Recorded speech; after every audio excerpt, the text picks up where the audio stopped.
Okay, so hello everyone, Assalamu alaikum and good evening. This is Muhammad Danial Kamal. I am the Secretary STGs at the Burak Association, and along with this, I'm playing my role as co-founder for Re Resilience and Adaptation. और आज चूंकि हमारा आखिरी दिन है आज के course का जो हमारा नाम था Understanding the Agencies on Environment and Climate Change, Mastering the UN Landscape of Environmental and Climate Action, a deep dive into the key agencies. हमारा ये इरादा था, हमारा ये रोल था कि हम लोगों ने उन एजेंसीज को, उन इंस्टीट्यूट्स को पढ़ना था जो कि यूएन के क्लाइमेट चेंज के डोमेन के अंदर प्रॉपर्ली काम कर रही हैं और अपना कारआमद किरदार अदा कर रहे हैं। एंड हम लोगों ने right now till now 19 agencies को, 19 यूएन के फॉरम्स को प्रॉपर्ली डिस्कस कर लिया था। एंड अब हम आगे बढ़ेंगे।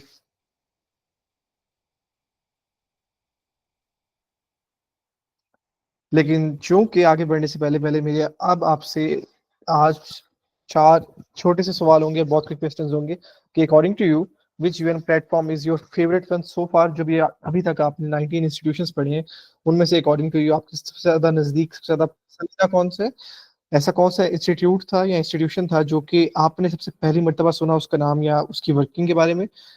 किस कॉप के अंदर आप किस कॉप का पार्ट बनना चाहते हैं and you want to represent Pakistan और द रिस्पेक्टिव ऑर्गेनाइजेशन? और लास्ट मेरा क्वेश्चन ये होगा कि टिल नाउ अभी तक आपने कितना सीखा है, if you want to rank either from the number of 1 to 10. So these are the just four questions. Please do take a minute and you can write your answer. Just a minute and then we'll be moving forward without any further delay.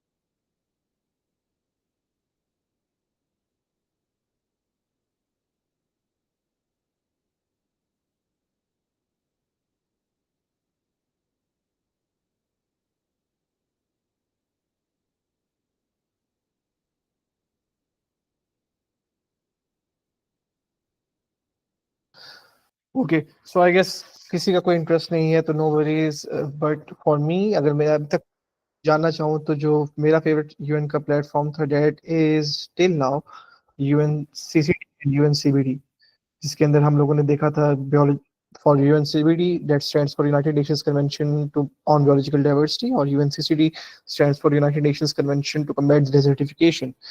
किस institution का सबसे ज्यादा पहली मर्तबा नाम सुना था? और मेरे नजदीक that was, if I am not wrong, इस आईएलओ का, कि ये भी यूएन का पार्ट है। मुझे लगता था कि आईएलओ एक प्रॉपर्ली सेपरेट एंटिटी है, इंटरनेशनल लेबर ऑर्गेनाइजेशन, जो कि हम लोगों ने कल पढ़ी थी।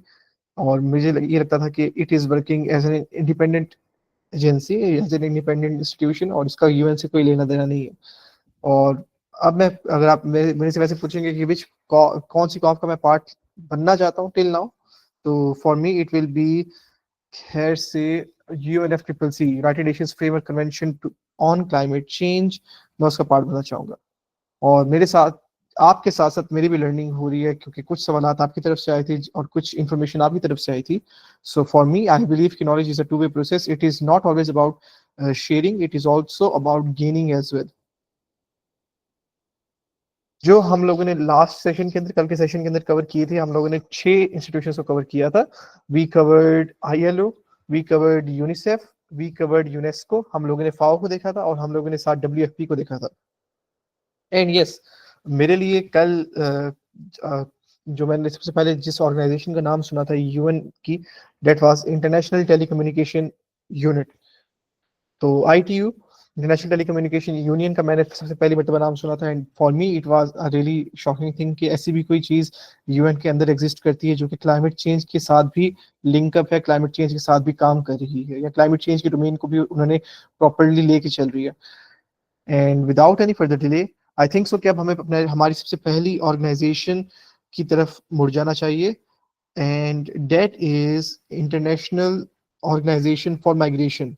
और ये हमारी 20th ऑर्गेनाइजेशन होगी, एंड इसके बाद we have 5 more to go for today's session, that will is the last session. अच्छा, अगर हम लोग बात करें आईओएम की, या एक तरीके से इंटरनेशनल ऑर्गेनाइजेशन फॉर माइग्रेशन की, तो basically let us just start. Formally कि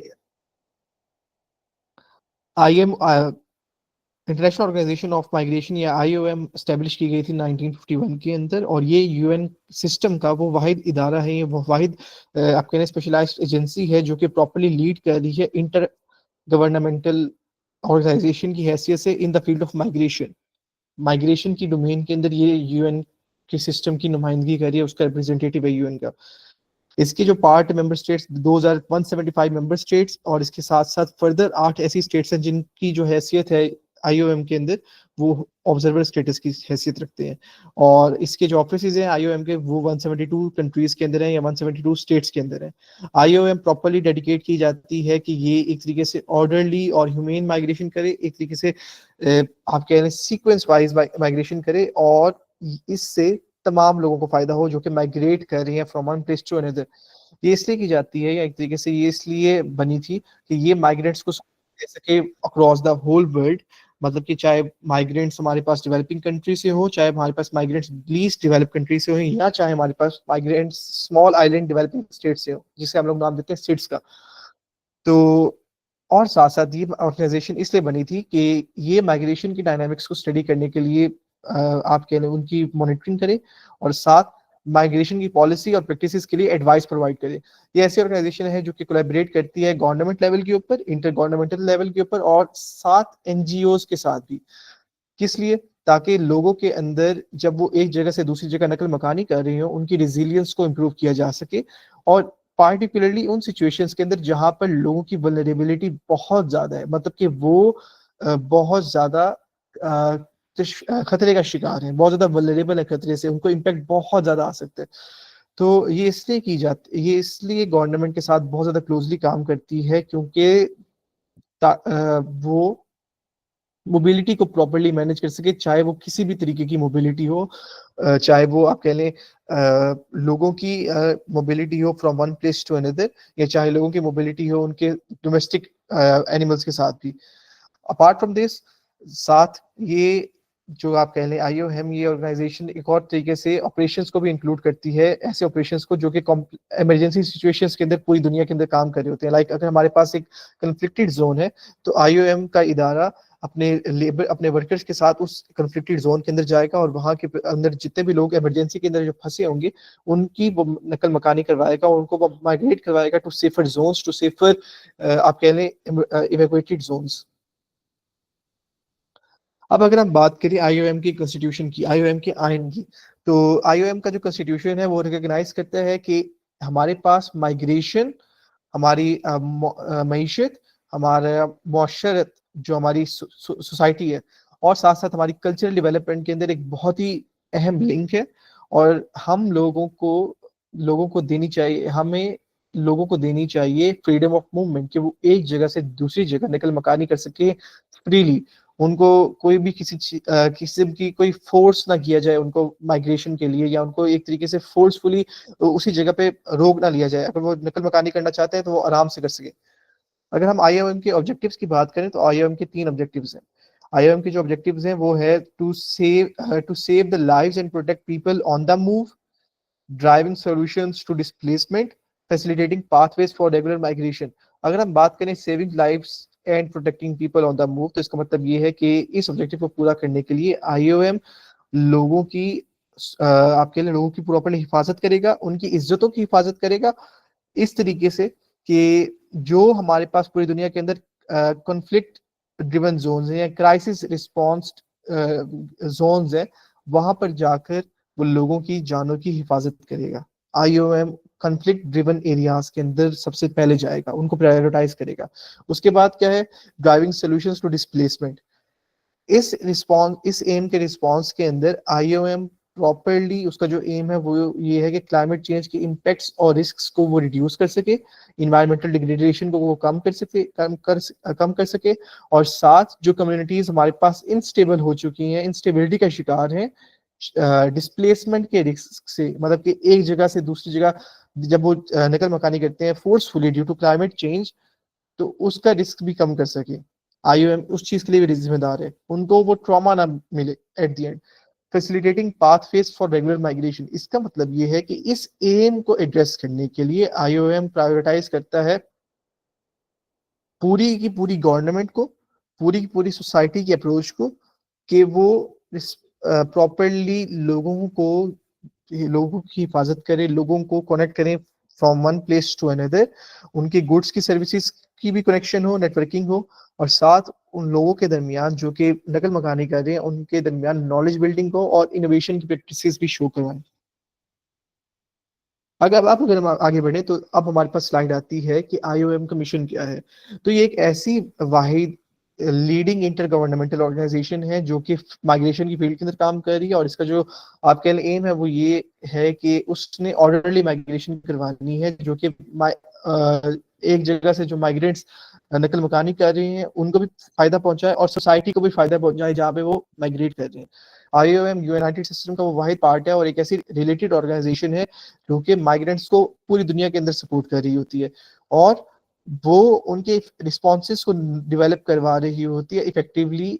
अगर जहाँ पर वो जगह पे जा रहे हैं वहां पे डायनामिक्स चेंज हो हमारे पास, लाइक अगर वो उस जगह पे ढाले नहीं होते या ढलते नहीं है तो आईएम इनको ट्रेन करवाती है, आईएम इनको फैसिलिटेट करती है कि वो उस जगहों पर, वो उन जगहों पर प्रॉपर्ली ढल जाए।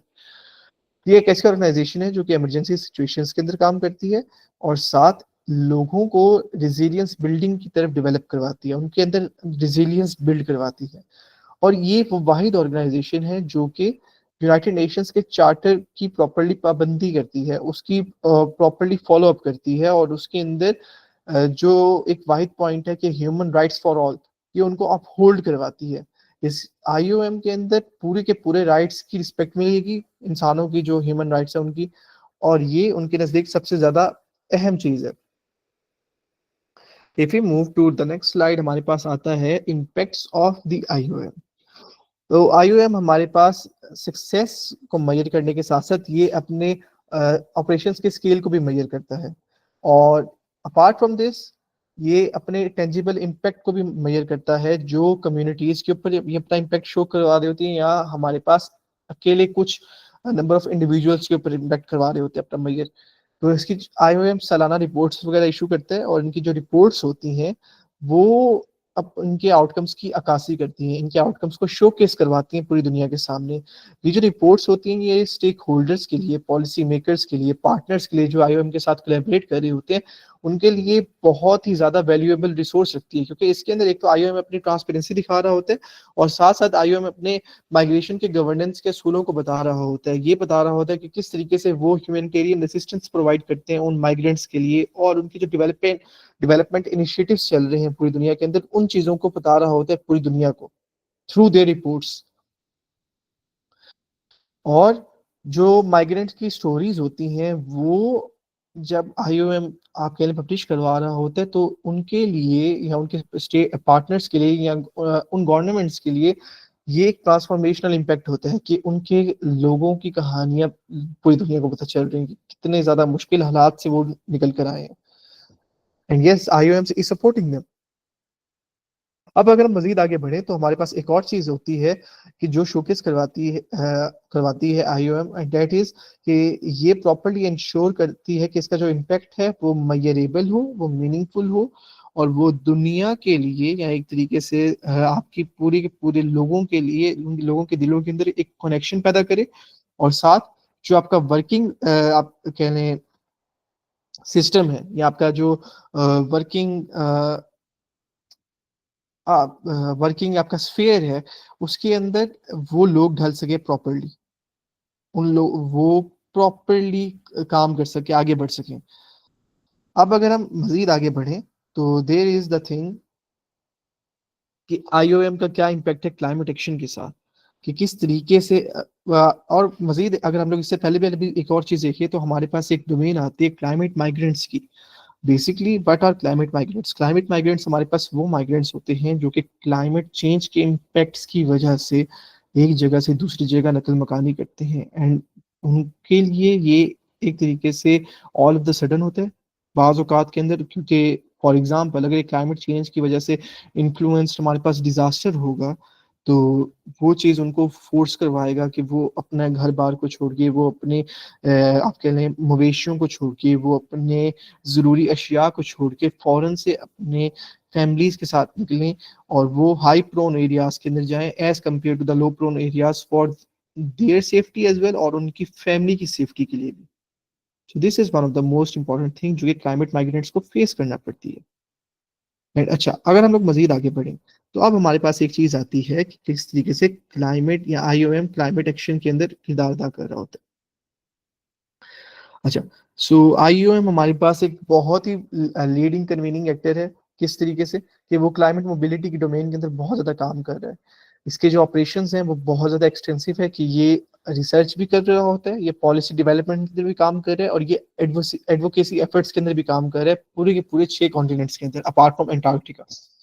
अगर हम लोग मजीद देखें, इसका जो मंशूर है वो प्रॉपरली इन लाइन है। किस तरीके से कि आईओएम हमारे पास क्लाइमेट माइग्रेशन को सपोर्ट कर रहा होता है इंटरनेशनल लेवल के ऊपर, रीजनल लेवल के ऊपर, और साथ साथ ये कौमी सतह के ऊपर भी फोकस करवा रहा होता है, कौमी सतह के ऊपर भी ये चीज रोल करवा रहा होता है।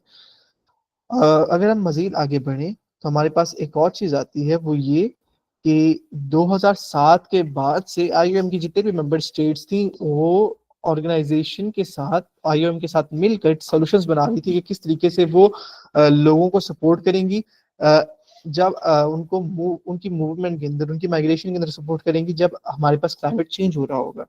2015 के अंदर आईओएम ने प्रॉपर्ली एक फॉर्मलाइज किया था कि we are the first United Nations agency जो कि एक ग्लोबल टीम को क्रिएट करेगी इस मद के अंदर के वो सपोर्ट करे मेंबर स्टेट्स को इस टॉपिक के ऊपर कि क्लाइमेट मोबिलिटी के ऊपर वो मेंबर्स को प्रॉपरली सपोर्ट करे, उनको ये बताए कि किस तरीके से they are being influenced with the changes of climate change, या एक तरीके से how these nations, these member states are being attacked by climate change।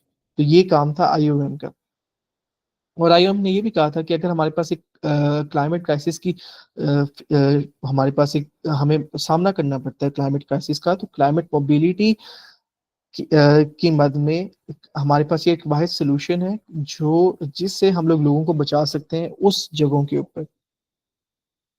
अगर हम लोग एक और आगे बढ़े तो हमारे पास एक और चीज आती है कि आईओएम ने अपना अ, एक climate mobility road map launch किया था जो कि कमिट करता है एक ऐसी अप्रोच को जो सोल्यूशन ड्रिवन है, जिसके अंदर जो सोल्यूशन है वो बहुत ज्यादा इफेक्टिव है। किस तरीके से कि एक ऐसा फ्रेमवर्क है जो कि एम्पलीफाई करता है अफेक्टेड पॉपुलेशंस की वॉइसेस को, उनके राइट्स को प्रोटेक्ट करता है, और साथ उनकी freedom to change their location उसको भी इज्जत करता है, उसकी भी रिस्पेक्ट करता है कि आइदर या तो वो उसी जगह पे रहना चाहते हैं तो हम लोग उसको प्रॉपरली रीस्ट्रक्चर कर देंगे, या अगर वो माइग्रेट करना चाहते हैं तो आईओएम उन लोगों को प्रॉपरली सपोर्ट करता है। आईओएम इस चीज को भी प्रायोरिटाइज करता है कि जो लोगों की नीड्स हैं या उनके कंसर्न्स हैं, जो लोग इम्पेक्ट हुए हैं क्लाइमेट चेंज से, वो कभी भी कॉम्प्रोमाइज ना हो, बल्कि उनकी जो नीड्स हैं, चाहे वो बेसिक हो या चाहे वो बहुत ज्यादा नेसेसरी हो, वो तमाम की तमाम उनको फौरन से फौरन मिलनी चाहिए, क्योंकि यही तो एट द एंड आईएमओ जो आईओएम है उसकी ऑर्गेनाइजेशन का एम है, उसकी ऑर्गेनाइजेशन का मिशन है। अब अगर हम मजीद आगे बढ़ें, so there is the thing कि if we go to next slide,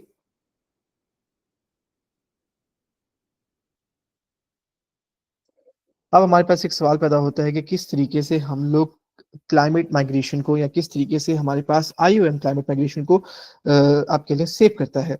तो आईओएम के हमारे पास 3 ऑब्जेक्टिव है क्लाइमेट माइग्रेशन की डोमेन के अंदर। क्लाइमेट माइग्रेशन की डोमेन के अंदर तो the first thing is finding solutions for people to stay, finding solutions for people to move, and finding solutions for people on the move.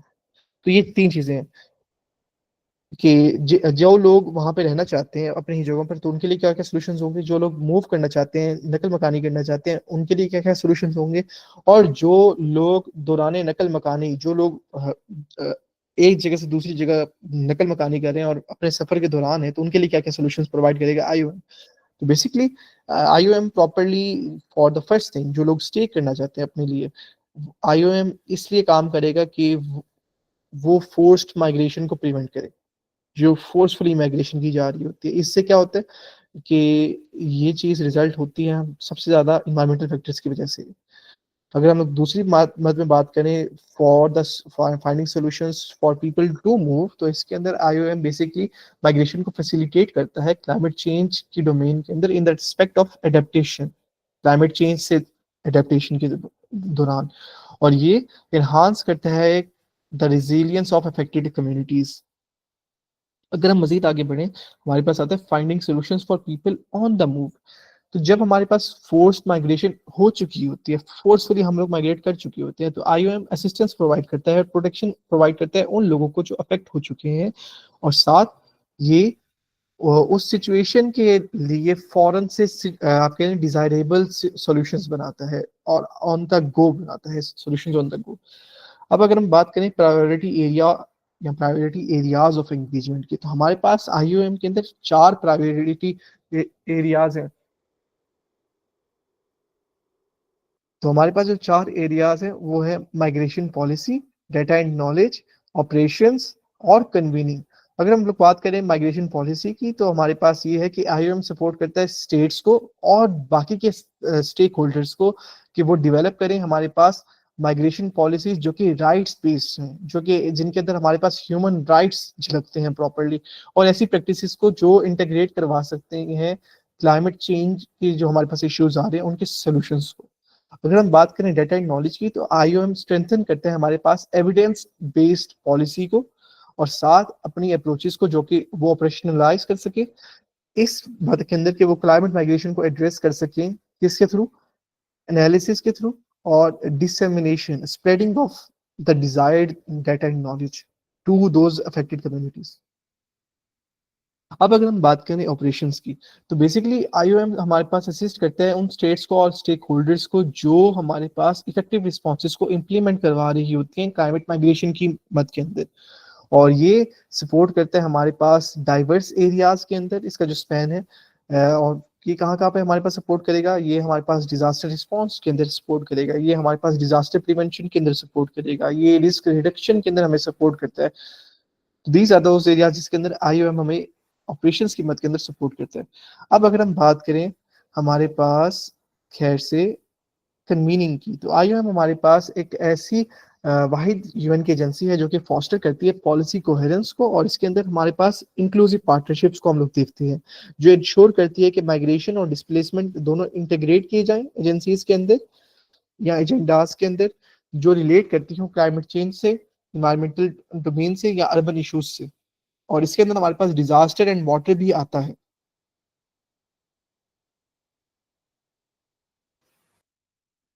And अब अगर हम मजीद आगे बढ़ें, तो we have the thing of UNOPS. हमने majority ने सुना होगा कि यूएन ऑप्स, आइदर हमें उसकी पूरी फॉर्म ना बताओ लेकिन still, and bye UN ops हमें पता है कि ये एक ऐसी ऑर्गेनाइजेशन है जो कि फॉर एग्जांपल फॉरेन से अपनी लेबर सर्विसेज प्रोवाइड कर देती है या एक तरीके से अपनी वर्किंग पावर को प्रोवाइड कर देती है फॉर दोज कंट्रीज जहाँ पे कोई प्रोजेक्ट या कोई डेवलपमेंट चल रही हो, नाम से पता चल रहा होता है।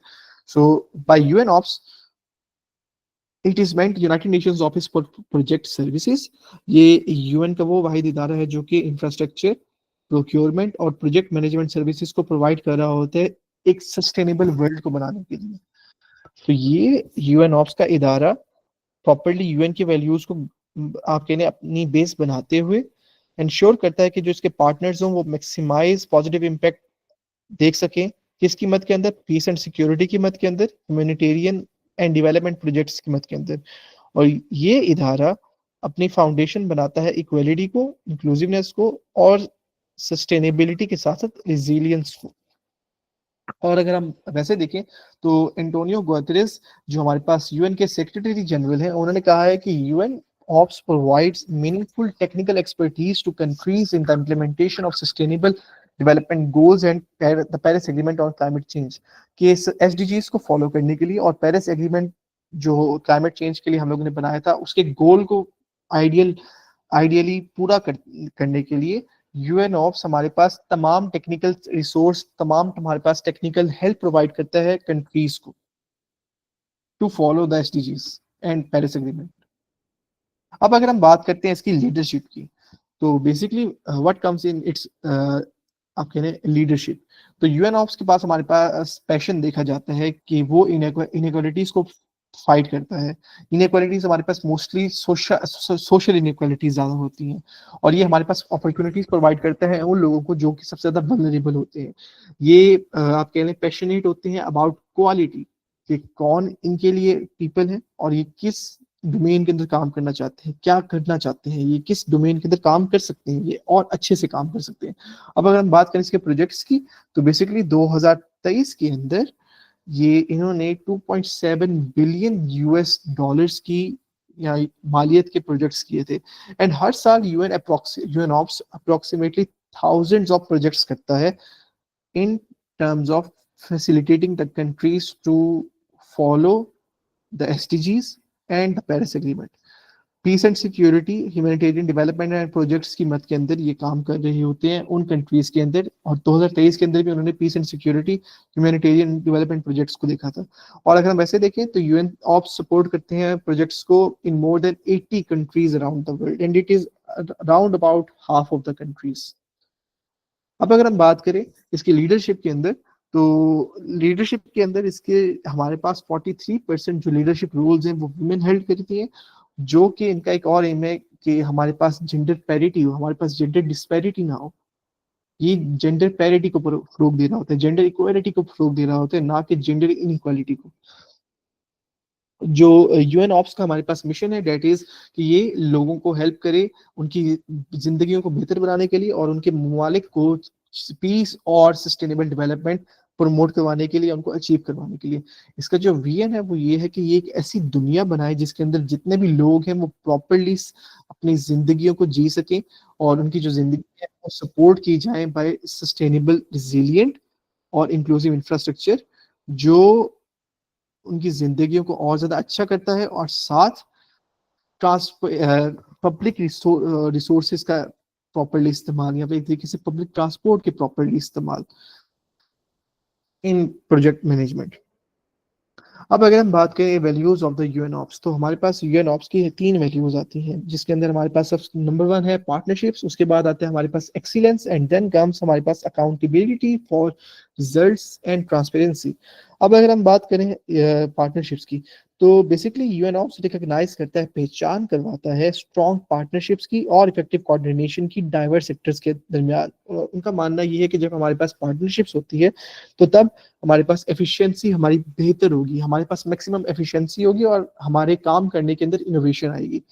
उसके बाद आता है एक्सीलेंस। एक्सीलेंस के अंदर यूएन ऑप्स हमारे पास उनके पार्टनर्स के लिए, उनके पार्टनर्स के रिजल्ट्स के अंदर वैल्यूज को ऐड करता है। कैसी वैल्यूज को? कि जब उनकी जो प्रैक्टिसेस हैं या उनकी जो परफॉर्मेंस है उनके वैल्यूज ऐड होंगी, तो वो प्रोजेक्ट, उनकी जो परफॉर्मेंस होगी वो हाई क्वालिटी की हो जाएगी और वो लोकल कंडीशंस के अंदर वेल अडेप्ट हो जाएगी। उसके बाद आता है हमारे पास accountability for results and transparency, कि यूएन ऑप्स बेसिकली लोगों को या उनके पार्टनर्स को मदद दे रहा होता है इस टाइम के अंदर कि वो अकाउंटेबिलिटी को शोकेस करवाएं, अकाउंटेबिलिटी को प्रॉपरली वो सर फहरिस्त रखें, उनको प्रायोरिटाइज करें। क्यों? क्योंकि इससे उनके पास एक पब्लिक रिसोर्सेज का बेहतर तरीके से इस्तेमाल आता है, जो कि ट्रांसफॉर्मेशनल इम्पैक्ट को क्रिएट करता है, ट्रांसफॉर्मेशनल इफेक्ट को लेकर आता है, जो ट्रांसपेरेंसी को इन्हांस करवाती है और इंस्टीट्यूशंस को एम्पावर करवाती है। And at the last point जो इसका होता है वो ये होता है कि जब हमारे पास अकाउंटेबिलिटी आती है तो हमारे पास पीस एंड सस्टेनेबल डेवलपमेंट साथ साथ हो रही होती है।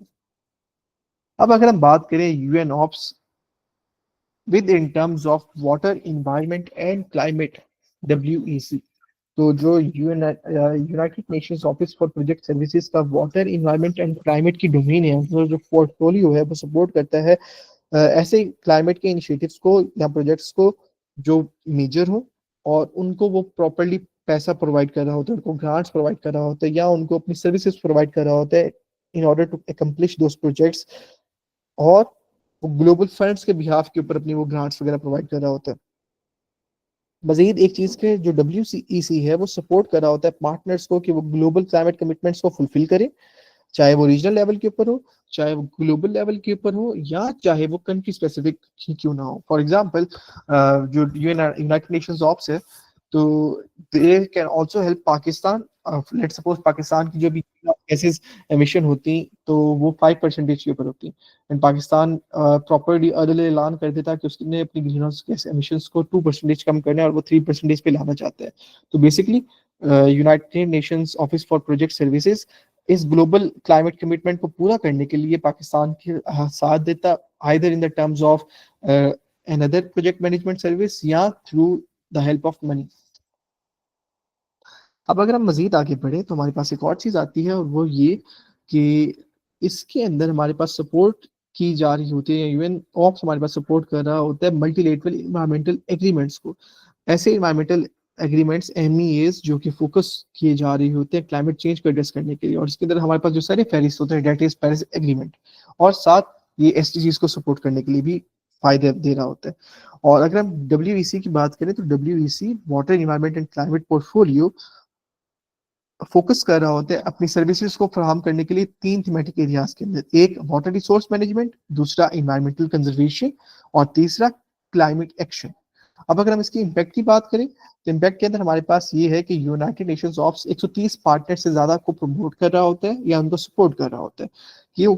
ताकि वो डिलीवर कर सके रिजल्ट्स को, अपने टेक्निकल मैंडेट्स के ऊपर पूरा उतरे और अपने जो national and global climate commitments है उनको पूरा सर फहरिस्त करें। उसके बाद कि वो मैनेज कर सकें और एडमिनिस्ट्रेटर कर सकें ग्रांट्स को। यूनाइटेड नेशंस ऑफ का काम ये है जो कि वो ग्रीन क्लाइमेट फंड जीसीएफ की बुनियाद के ऊपर या जीसीएफ के बिहाफ के ऊपर दे रहा होता है, और उस ग्रांट की बिहाफ के ऊपर अपनी सर्विसेज को सर अंजाम दे रहा होता है उन कंट्रीज के लिए। और मजीद ये कि वो United Nations Office for Project services implement कर रहा होता है कि जो नेशनल और रीजनल हमारे पास इकोसिस्टम है, वो उसकी जो मैनेजमेंट अप्रोचेज हैं वो sustainable marine and coastal management के लिए काम की जा रही है, वो ओशन लाइफ को सस्टेनेबल बनाने के लिए काम की जा रही है। And if we move to the next slide, let us just move, sorry stuck हो गई थी। Then there comes OHCR, Office of the United Nations High Commission, High Commissioner for Human Rights, और शॉर्ट फॉर्म के अंदर हम लोग इसे कभी भी कहते हैं United Nations Human Rights, UN Human Rights. तो basically Office of the High Commissioner for Human Rights या यूनाइटेड नेशंस ह्यूमन राइट्स हमारे पास एक ऐसा लीडिंग यूएन की एजेंसी है या एंटिटी है जो कि ह्यूमन राइट्स के ऊपर काम कर रही होती है, और ये रिप्रेजेंट कर रही होती है वर्ल्ड की कमिटमेंट को कि वो किस तरीके से प्रमोट करें या प्रोटेक्ट करें ह्यूमन राइट्स को फुल रेंज के अंदर, और उनकी फ्रीडम को दिखा रहे होते हैं। किसके थ्रू या किसके मुताबिक? तो जो उन्होंने अपने universal declaration of human rights के अंदर मुख्तिस कर दी थी, उनको बता दिया गया था पूरी दुनिया के सामने। अब अगर हम बात करें तो जो हमारे पास हाई कमिश्नर है, इनके जो सर आपके लिए नुमाइंदगी कर रहे होते हैं OHCHR की, या एक तरीके से जो यूनाइटेड नेशंस ह्यूमन राइट्स का ऑफिस है, दोनों हमारे पास एक अपना यूनिक रोल अदा कर रहे होते हैं। किस मत के अंदर? 4 मत के अंदर या 4 अकेले एरियाज के अंदर। पहला एरिया क्या है कि वो प्रमोट करते हैं, प्रोटेक्ट करते हैं तमाम ह्यूमन राइट्स को।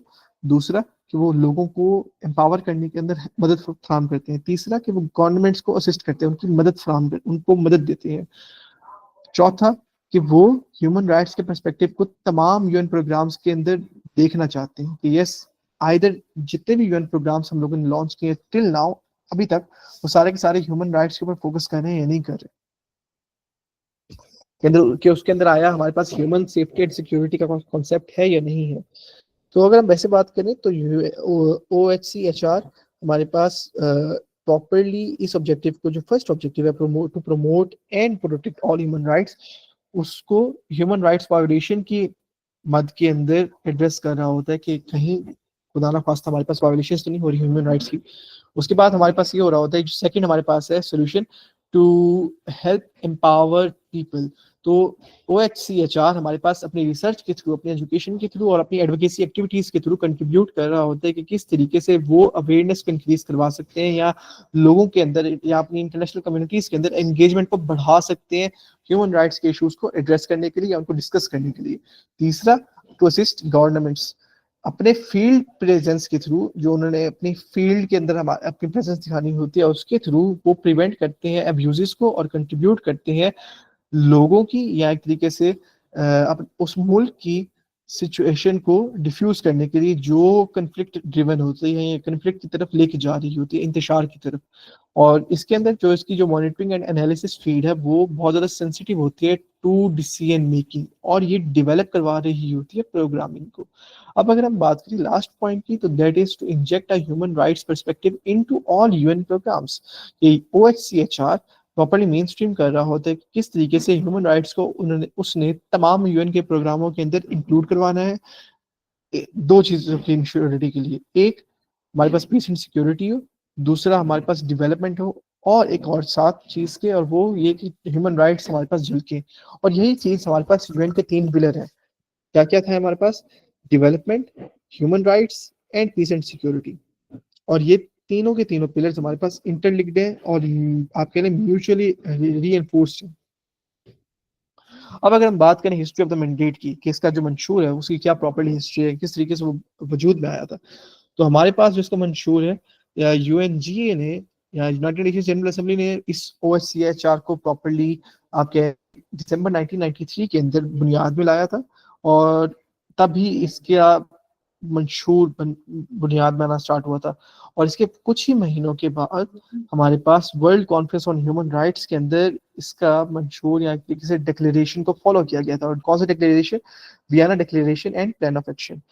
इस चीज को 171 स्टेट्स ने अडॉप्ट किया था और कहा था कि जो हमारे पास वियना डिक्लेरेशन है वो वर्ल्ड की कमिटमेंट, जो जितनी भी दुनिया की कमिटमेंट्स है ह्यूमन राइट्स के ऊपर, उसकी अक्कासी करता है और उसको रीन्यू करवाता है। उसको शोकेस करने के साथ साथ उसको रीन्यू करवाएंगे कि वो दोबारा से ह्यूमन राइट्स को फोकस करने में आना स्टार्ट हो चुके हैं। अब अगर हम बात करें मिशन ऑफ द ओएचसीएचआर, तो वो ये और अगर हम इसकी स्पेसिफिकली बात करें तो हमारे पास चार इसके मिशन हैं ओएचसीएचआर के। पहला, कि वो प्रायोरिटाइज करे और एड्रेस करे ह्यूमन राइट्स वायोलेशन के मोस्ट प्रेसिंग इश्यूज को, चाहे वो हमारे पास फौरन से एक्यूट हो जाने वाले हो, या चाहे वो हमारे पास लंबे अरसे तक के लिए हो जाने वाले जो क्रोनिक है, एट द एंड जिनसे हमारे पास विक्टिम्स की डेथ होती है। उसके बाद हमारे पास ये है कि ये फोकस करवाता है हमारी तवज्जो को उन जगहों के ऊपर जहां पर चीजें बहुत ज्यादा रिस्क के ऊपर है, या वो जो इन्फ्लुएंस हो रही होते हैं, जो लोग शिकार हो रहे होते हैं, वो बहुत ज्यादा वल्नरेबल होते हैं to the impacts of different things on multiple fronts. चाहे वो लोगों से बहुत ज्यादा आप कह लें वल्नरेबल होंगे, डिफरेंट अपने इर्द गिर्द के लोगों से, चाहे वो क्लाइमेट चेंज के इम्पैक्ट से इन्फ्लुएंस होंगे बहुत ज्यादा। उसके बाद आता है हमारे पास to pay equal attention to the realization of civil, cultural, economic, political and social rights के जितने भी हमारे पास राइट्स हैं ह्यूमन राइट्स के अंदर। फॉर एग्जांपल सिविल हो, चाहे हमारे पास कल्चरल हो, चाहे हमारे पास इकोनॉमिक हो, पॉलिटिकल हो, सोशल हो, और साथ इन्वायरमेंटल भी हो, along with the right to development. उन तमाम की हमारे पास रियलाइजेशन हो कि ये सारे के सारे एग्जिस्ट करते हैं और हम इनको प्रॉपरली लेकर चल रहे हो। और लास्ट वो ये है कि ये इम्पैक्ट्स को मेजर करें कि किस तरीके से ये तमाम जो हम चीज़ें हमारे पास इन्फ्लुएंस हो रही हैं, जितने भी लोग हमारे पास पूरी दुनिया के अंदर इन्फ्लुएंस हो रहे हैं, बेनिफिट हो रहे हैं, उस चीज़ से या उस काम से उसके इम्पैक्ट को वो मेजर करें कि कौन सा ऐसा काम है जिससे पूरी दुनिया के लोग बेनिफिट हो रहे हैं एट दी एंड। अब अगर हम इसकी वर्किंग के ऊपर बात करें जो यूएनएचसीआर की है, तो डेट इज इन 5 पॉइंट्स। और वो ये है कि ये हमारे पास गवर्नमेंट के साथ काम करता है और गवर्नमेंट को आप कहने फैसिलिटेट करता है ह्यूमन राइट्स की ऑब्लिगेशंस को पूरा करने के लिए, ह्यूमन राइट्स के रूल्स एंड रेगुलेशंस को पूरा करने के लिए। जो दूसरा है वो ये है कि ये प्रॉपरली स्पीक बोलता है ह्यूमन राइट्स वायोलेशन के खिलाफ। मतलब कि अगर हमारे पास कहीं पे ह्यूमन राइट्स की खिलाफ वर्जी हो रही होती है तो ये उसके बिल्कुल आपके लिए मुखालिफ के तौर पे खड़ा हो जाएगा और लोगों को डिफेंड कर रहा होगा जो कि रेट होते हैं हमारे पास। उसके बाद आता है कि ये एक ऐसा फॉरम है जो कि प्रोवाइड कर रहा होता है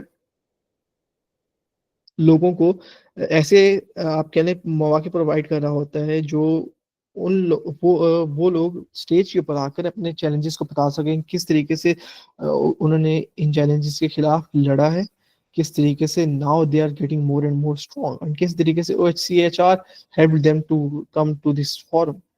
उसके बाद ये है कि ये कैसा मेजर आपके लिए फोकल पॉइंट है, प्रिंसिपल फोकल पॉइंट है ह्यूमन राइट्स की रिसर्च के लिए, उसके एजुकेशन के लिए, पब्लिक इंफॉर्मेशन के लिए और एडवोकेसी एक्टिविटीज के लिए।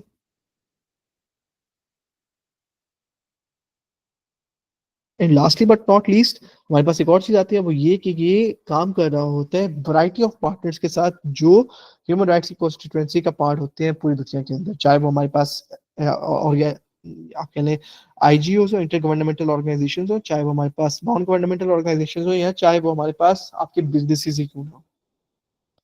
अब हमारे पास सवाल पैदा होता है कि किस तरीके से O H C H R climate change की डोमेन के साथ लिंक है।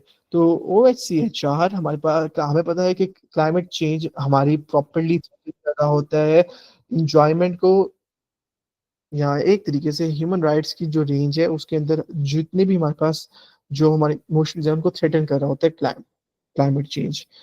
और ये किस किस चीज़ों को हमारे पास इन्फ्लुएंस करता है, हमारी जिंदगी को इन्फ्लुएंस करता है, हमारे वाटर एंड सैनिटेशन को इन्फ्लुएंस करता है, हमारे फूड को इन्फ्लुएंस करता है, हमारी आपके लिए सेहत को इन्फ्लुएंस करता है, और ये हमारे सेल्फ डिटर्मिनेशन को इन्फ्लुएंस करता है, ये हमारे हाउसिंग को इन्फ्लुएंस करता है। हाउसिंग को किस तरीके से इन्फ्लुएंस करता है कि अगर आप क्लाइमेट इम्पैक्ट से आपके लिए स्ट्रक हो चुके हैं तो then it leaves a bad impact on your homes atmosphere.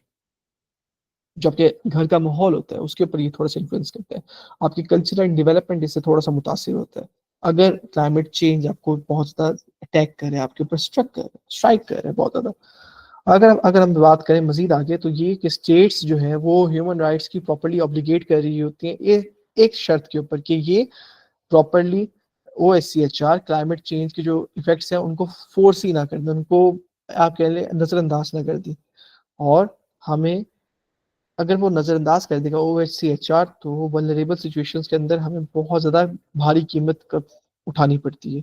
तो this is how the things work. उसके बाद ये है कि ह्यूमन राइट्स का जो फ्रेमवर्क है वो प्रॉपर्ली बता रहा होता है कि किस तरीके से जो ड्यूटी बेयरर्स हैं उनकी रिस्पॉन्सिबिलिटीज क्या क्या है, और वो किस तरीके से डिफरेंट है राइट होल्डर से, इस रिस्पेक्ट के अंदर कि वो इंसानों को प्रॉपर्ली नुकसान नहीं पहुंचा रहे होते। उसके बाद ये है कि O S C H R aim करता है एक मत के अंदर, और वो ये कि ये 2030 के एजेंडा के ऊपर प्रॉपर्ली फोकस कर रहा होता है, और पेरिस एग्रीमेंट के साथ इस चीज को प्रमोट करने के लिए जो ह्यूमन राइट्स हमारे पास हैं जितने भी, वो क्लाइमेट एक्शन की डोमेन के अंदर रिजिलियंट हो, क्लाइमेट रिजिलियंट हो, और ह्यूमंस को वो सेव कर सके, उनको तमाम ह्यूमंस को क्वालिटी ऑफ लाइफ मिलना चाहिए, राइट टू लाइफ, जो कि पाकिस्तान के अंदर अगर हम बात करें तो हमारे कॉन्स्टिट्यूशन का जो 9 आप कह रहे पॉइंट है, that is right to live. अब अगर हम मजीद बात करें एक और चीज़ की, तो वो यही कि जो हमारे पास Rio+20 कॉन्फ्रेंस हुई थी, that happened in 2012 if I am not wrong. तो उसके अंदर OSCE ने अपनी इन्वॉल्वमेंट दिखाई थी, और वो ह्यूमन राइट्स रेफरेंस क्या रेफरेंस थी, और उसके अंदर ये बताया गया था कि हमें प्रॉपरली फॉलो करना है, और एक डॉक्यूमेंट पब्लिश की गई थी जिससे नाम दिया गया था द फ्यूचर वी वांट। इसके अंदर ये बताया गया था कि इस तरीके से एडवोकेसी की जा रही है, और स्पेशल प्रोसीजर्स को आपके लिए बुनियाद में लाया जा रहा है HRC ह्यूमन राइट्स काउंसिल की वजह से, जो कंट्रीब्यूट कर रही है ह्यूमन राइट्स की इंक्लूजन को और 1.5 ग्लोबल टारगेट की अचीवमेंट को, कि हम लोग उसे अचीव कर सकते हैं। और ये बात थी 2012 की, and now we are 13 years ahead. अब हमारे पास चीजें डिफरेंट है। अब अगर हम बात करें OHCHR की, तो OHCHR हमारे पास गाइडेंस भी प्रोवाइड कर रहा होता है कि हमारे पास पॉलिसी के अंदर हमारे पास एडिशन हो, इंटीग्रेशन हो, हमारे पास पॉलिसी कोहेरेंस हो, और ये इंश्योर करे कि क्लाइमेट चेंज की जो माइग्रेशन और एडेप्टेशन की एफर्ट्स हैं वो प्रॉपरली एडिक्वेट है, वो सस्टेनेबल है, वो सफिशिएंटली काफ़ी है, और वो कंप्लाई कर रही हैं ह्यूमन राइट्स के ऑब्लिगेशंस के साथ, वो कंप्लायंस प्रॉपरली शोकेस करवा रही हैं। अब अगर हम बात करें AIIMS of the OHCHR in climate change, तो हमारे पास जो एम्स हैं क्लाइमेट चेंज OHCHR के, तो बेसिकली आप कह रहे हैं कम है, इतना ज़्यादा नहीं है। वो ये है कि वो कोलेबरेट करे पार्टनर्स के साथ ह्यूमन राइट्स को ज्वाइन करवाने के लिए, उनको इंटीग्रेट करवाने के लिए इन्वायरमेंटल लॉज एंड पॉलिसीज़ के अंदर। वो सपोर्ट करे सिविल सोसाइटीज़ को इन्वायरमेंटल डिसीजन मेकिंग प्रोसेसेस के अंदर। वो असिस्ट करे ह्यूमन राइट्स के मैकेनिज्म्स को कि वो इन्वायरमेंटल इश्यूज को एड्रेस कर सके, क्लाइमेट चेंज को इंक्लूड करते हुए वो एडवोकेसी कर सके इन्वायरमेंटल ह्यूमन राइट्स डिफेंडर्स के बिहाफ के ऊपर, और सपोर्ट करे यूएन सिस्टम को कि वो किस तरीके से ह्यूमन राइट्स डिफेंडर्स को, इन्वायरमेंटल ह्यूमन राइट्स डिफेंडर्स को प्रोटेक्ट कर सकते हैं, और वो रिसर्च एंड अपनी एडवोकेसी स्किल्स को प्रोवाइड करे, आप कह लें उन वल्नरेबल एरियाज के अंदर उन ग्रुप्स को जो इन्वायरमेंटल डिग्रेडेशन का शिकार है, जिनको इन्वायरमेंटल डिग्रेडेशन से बहुत ज्यादा भारी नुकसान उठाना पड़ रहा है। अपार्ट फ्रॉम दिस हमारे पास एक और चीज आती है, वो ये कि किस तरीके से हमारे पास OHCHR फोकस है क्लाइमेट चेंज के डोमेन के अंदर और ह्यूमन राइट्स को लिंक करते हुए। तो वो ये कि इसके अंदर हमारे पास इंटरनेशनल कॉपरेशन देखी जाती है, इसके अंदर इंश्योर किया जाता है कि हमारे पास जेंडर इक्वालिटी हो इन क्लाइमेट एक्शन, और साथ ही साथ इसके अंदर इक्विटी देखी जाए क्लाइमेट सप्लाई चेन के अंदर और क्लाइमेट एक्शन के अंदर। उसके बाद उन्होंने ये कहा हुआ है कि वो प्रोटेक्ट करें ह्यूमन राइट्स को बिजनेस हार्म से, कि अगर हमारे पास हमारे बिजनेस के अंदर कोई नुकसान आ जाता है तो हमें उस चीज को प्रोटेक्ट करना चाहिए। तीसरा उन्होंने ये कहा था कि वो गारंटी करें कि किस तरीके से हमारे पास इक्वालिटी आएगी और नॉन डिस्क्रिमिनेशन नहीं देखी जाएगी हमें। Yeah, we will not be getting to see the discrimination that we saw earlier. So ये थे कुछ हमारे पास OHCHR की चीजें, जिसके अंदर OHCR is focusing on आप कह रहे more and more basic two complex things या two complex aims। अब अगर हम बात करें आपके, if I am not wrong, next institute की, that is if I am not wrong 21st इसका नंबर होगा, and then we have 3 more to go if I am not wrong, sorry 22nd इसका नंबर होगा। तो that is United Nations Economic Commission for Europe. And when I was doing my research, तो for me it was, ये मैंने सबसे पहली मर्तबा नाम सुना था इस ऑर्गेनाइजेशन का, कि एक ऐसी भी ऑर्गेनाइजेशन एग्जिस्ट करती है। हालांकि मुझे इसका नहीं पता था कि हाउ दिस ऑर्गेनाइजेशन वर्क्स। तो लेट अस जस्ट हैव, या लेट अस जस्ट डिस्कस कि किस तरीके से ये वाली ऑर्गेनाइजेशन काम कर रही होती है।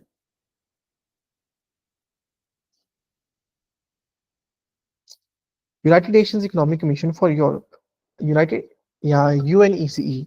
यूएनईसीई हमारे पास 1947 के अंदर इकोसॉक ने से बनाया था, और ये हमारे पास यूनाइटेड नेशंस के रीजनल कमीशन में से एक है। हमारे पास यूनाइटेड नेशंस एशिया वाला भी कमीशन देखा जाता है, जो कि इकोनॉमिक कमीशन फॉर एशिया है, और हमारे पास बाकी अफ्रीकन रीजन के अंदर भी देखा जाता है। तो उनके अंदर रीजनल जो कमीशन हमारे पास बनाए गए हैं यूएन की तरफ से, उनमें से ये एक है। अब अगर हम बात करें इसकी, या मजीद अब अगर हम आगे बढ़े, तो जो यूएनईसी का मेजर एम है वो ये कि ये पूरे के पूरे यूरोपियन कॉन्टिनेंट के अंदर या यूरोपियन रीजन के अंदर, पैन यूरोपियन हम लोग कहते हैं, to cover the whole Europe, ये पूरे पैन यूरोपियन रीजन के अंदर इकोनॉमिक इंटीग्रेशन को दिखाए, उसको प्रमोट करे कि तमाम कंट्रीज के दरमियान हमारे पास इकोनॉमिक इंटीग्रेशन देखी जा रही है, इकोनॉमिक प्रमोशन देखी जा रही है। और इसके अंदर हमारे पास 56 मेंबर स्टेट्स शामिल हो रही होती हैं, यूरोप वाली साइड से, नदरन अमेरिका वाली साइड से, और एशिया वाली साइड से। और अगर हम मजीद बात करें तो हमारे पास इसके अंदर यूएन की मेंबर स्टेट्स भी शामिल हो रही होती हैं, जो जिनका काम यूएनईसी के साथ है। इसके अंदर हमारे पास तकरीबन 70 इंटरनेशनल प्रोफेशनल ऑर्गेनाइजेशन है, जिसे हम लोग नाम देते हैं आईजीओज का, या हमारे पास एनजीओज भी हैं इसके अंदर कुछ, जो यूएनईसी की एक्टिविटीज को मॉनिटर कर रही होती हैं और उसका एक पार्ट होती हैं। अब अगर हम नेक्स्ट स्लाइड की तरफ बढ़े, तो हमारे पास आता है किस तरीके से यूएनईसी ही सस्टेनेबल डेवलपमेंट को प्रमोट कर रही होती है और इकोनॉमिक प्रोस्पेरिटी को शोकेस करवा रही होती है at the whole, in front of the whole world. तो बेसिकली हमारे पास, हमें पता है कि ये एक मल्टीलेटरल प्लेटफॉर्म है, कि इसके अंदर हमारे पास 56 मेंबर स्टेट्स शोकेस की जा रही होती हैं। तो यूएनईसी ही हमारे पास ग्रेटर इकोनॉमिक इंटीग्रेशन को फैसिलिटेट कर रही होती है, और ये उन तमाम मेंबर कंट्रीज के दरमियान कॉपरेशन दिखा रही होती है, किसके थ्रू? पॉलिसी डायलॉग के through. Apart from policy dialogue, अगर हमारे पास इंटरनेशनल लीगल इंस्ट्रूमेंट्स होते हैं या फ्रेमवर्क्स होते हैं, तो ये उनके दरमियान नेगोशिएशंस करवाती हैं। ये रेगुलेशंस एंड नॉर्म्स की डेवलपमेंट के थ्रू सस्टेनेबल डेवलपमेंट को प्रमोट करवा रही होती है। ये बेस्ट प्रैक्टिसेस के एक्सचेंज के थ्रू, उनकी एप्लीकेशन के थ्रू, उनकी डेवलपमेंट के थ्रू आप कह लें सस्टेनेबल डेवलपमेंट को प्रमोट करवा रही होती है। And last but not least, ये टेक्निकल कोऑपरेशन के थ्रू जो कंट्रीज के दरमियान देखी जा रही होती है, उस चीज को प्रमोट करवा रही होती है कि how UNEC has been influencing the whole world. और एट द एंड जो लास्ट पॉइंट है हमारे पास वो ये कि यूएनईसी कंट्रीब्यूट करवा रही होती है कि किस तरीके से हमारे पास यूएन इफेक्टिवली अपना किरदार अदा कर रहा है रीजनल इम्प्लीमेंटेशन के ऊपर या रीजनल लेवल के ऊपर, और जो रीजनल लेवल के ऊपर हमारे पास इकोनॉमिक रिजल्ट्स देखे जा रहे होते हैं यूएनईसीई या यूएनईसीई उसे ग्लोबल यूनाइटेड नेशंस कॉन्फ्रेंसेस के अंदर या उनकी समिट्स के अंदर शोकेस करवा रही होती है कि how European region has come so far economic level के अंदर या इकोनॉमिक प्रमोशन के अंदर। उसके बाद ये इनका जो फोकस होता है वो ये भी होता है कि जो इनका यूनाइटेड नेशंस का ग्लोबल चार्टर है इकोनॉमिक फील्ड के अंदर उसके गोल्स को पूरा करना, उसके अंदर जो ग्लोबल की प्लेयर्स हैं और या डिफरेंट की स्टेक होल्डर्स हैं उनको भी अपना पार्ट बनाना, उनके साथ भी कॉपरेट करना।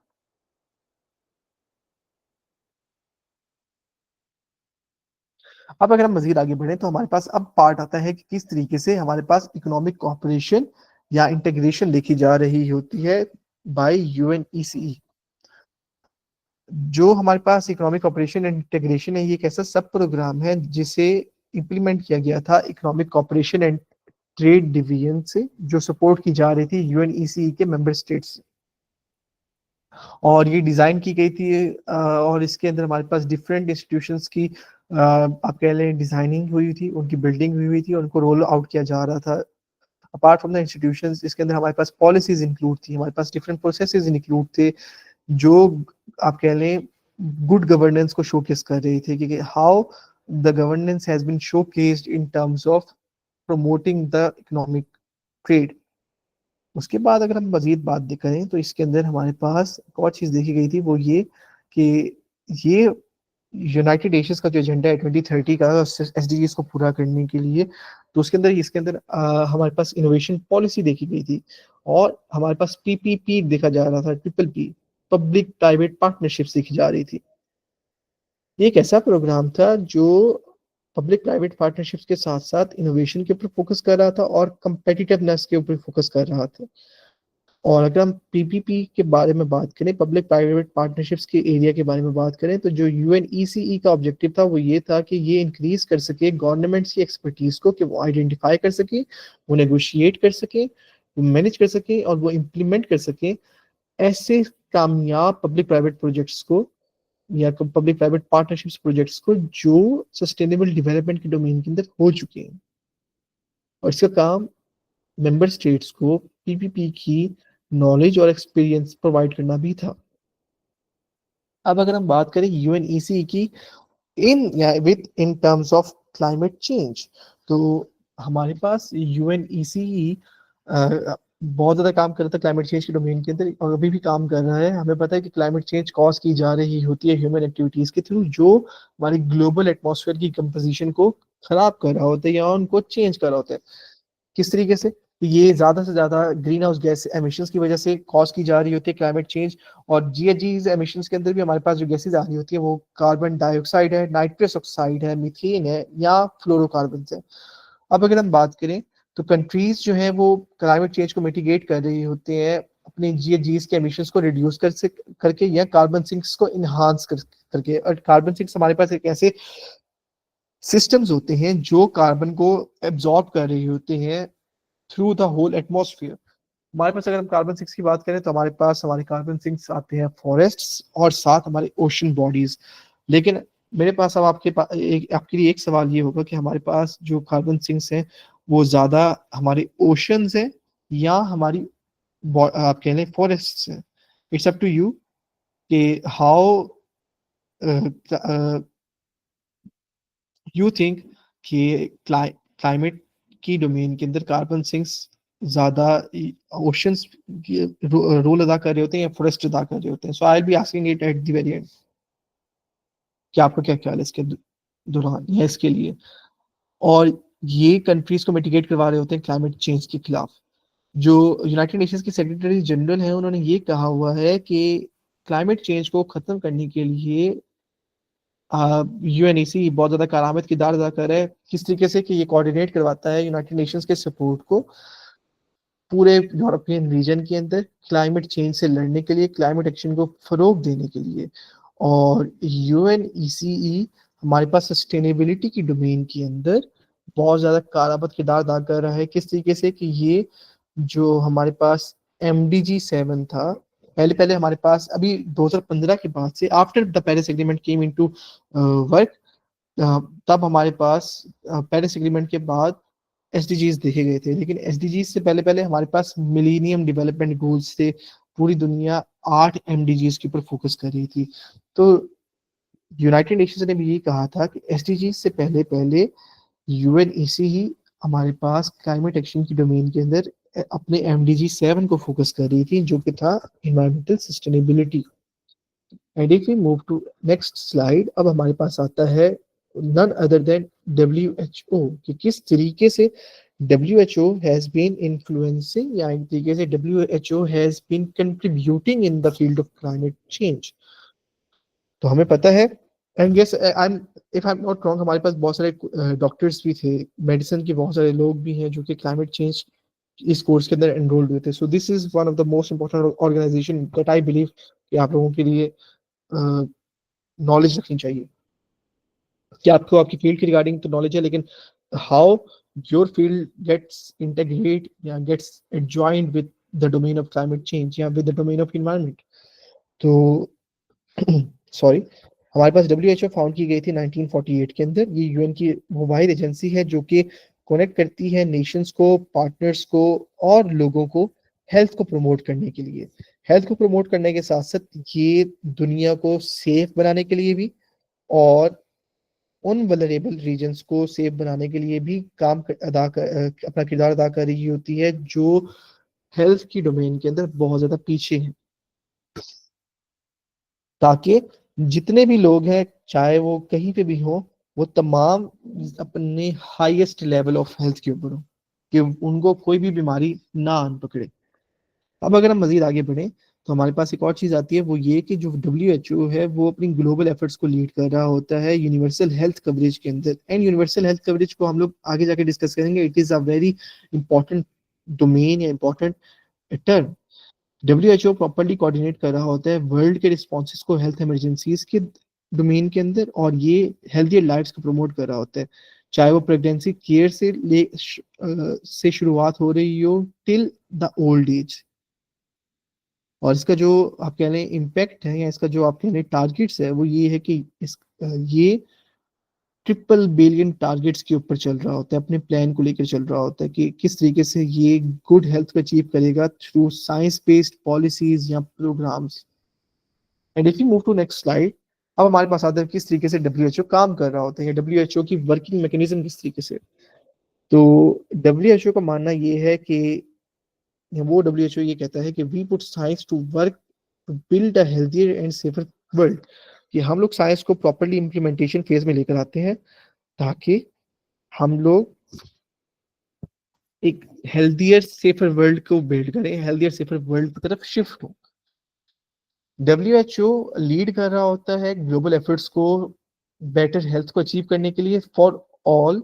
ये कनेक्ट करता है कंट्रीज को, पीपल्स को, पार्टनर्स को, एक गोल को आप कह रहे हैं मीट करने के लिए। और वो गोल क्या है कि जो कोई भी है कहीं पे भी हो, वो हेल्दी लाइफ को जी सके, वो सेफ एंड हेल्दी फील कर रहा हो। और WHO एमर्जिंग एपिडेमिक्स से लेकर, चाहे हमारे पास वो COVID-19 हो, उससे लेकर वो कम्युनिकेबल डिजीजेस जो HIV हो गया, या मलेरिया हो गया, या ट्यूबरक्यूलोसिस हो गया, उन डिजीजेस से भी लड़ने के लिए उसके पास सारी की सारी फैसिलिटीज हैं, या उसके पास सारी की सारी सॉल्यूशंस प्रोवाइड है, सॉल्यूशंस मौजूद हैं। WHO 194 कंट्रीज के अंदर काम कर रहा होता है, और अगर हम उसकी फ्रंट लाइन के ऊपर देखें तो फ्रंट लाइन के ऊपर WHO 150 प्लस लोकेशंस के अंदर काम कर रहे हैं। And by front line I mean to say ऐसी लोकेशंस जहां पर WHO की नीड बहुत बहुत ज्यादा जरूरी है। एंड राइट नाउ अगर हम पाकिस्तान की डोमेन की बात करें तो यस, पाकिस्तान के डोमेन के अंदर WHO is working in terms of polio. And along with this, south Punjab के अंदर WHO is also working in the domains of HIV and AIDS. अब हम लोग बात करें ट्रिपल बिलियन टारगेट्स की। We heard the term of triple billion targets in the introduction of WHO। अगर हम वैसे बात करें तो जो हमारे पास WHO काम कर रहा होता है, जिनकी वर्किंग मैकेनिज्म है, तो WHO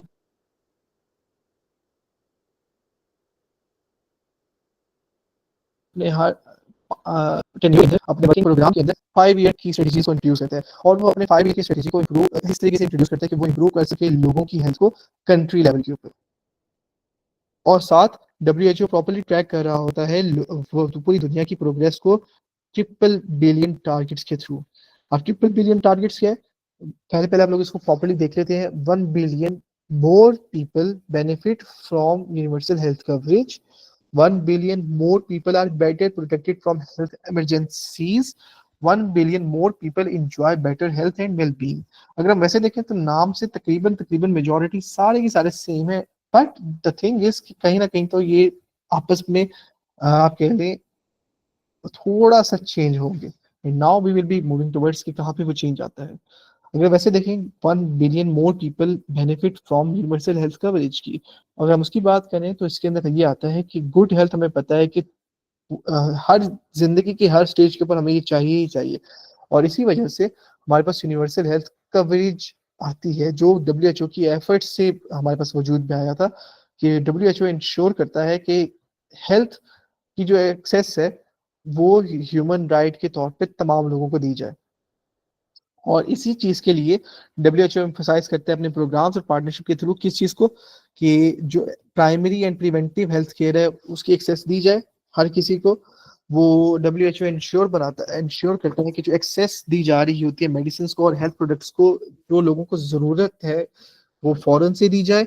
WHO इंश्योर करता है कि जो सस्टेनेबल फाइनेंसिंग की जा रही होती है लोगों को या कम्युनिटीज को वो प्रॉपरली दी जाए। WHO इंश्योर करता है जो वर्क फोर्स ट्रेनिंग है या लेबर प्रोटेक्शन है हेल्थ वर्कर्स की, उसके ऊपर बहुत ज्यादा फोकस किया जाए। अब अगर हम बात करें 1 billion more people are better protected from health emergencies की सेकंड पॉइंट की बात करें इन WHO, तो बेसिकली WHO इज वर्किंग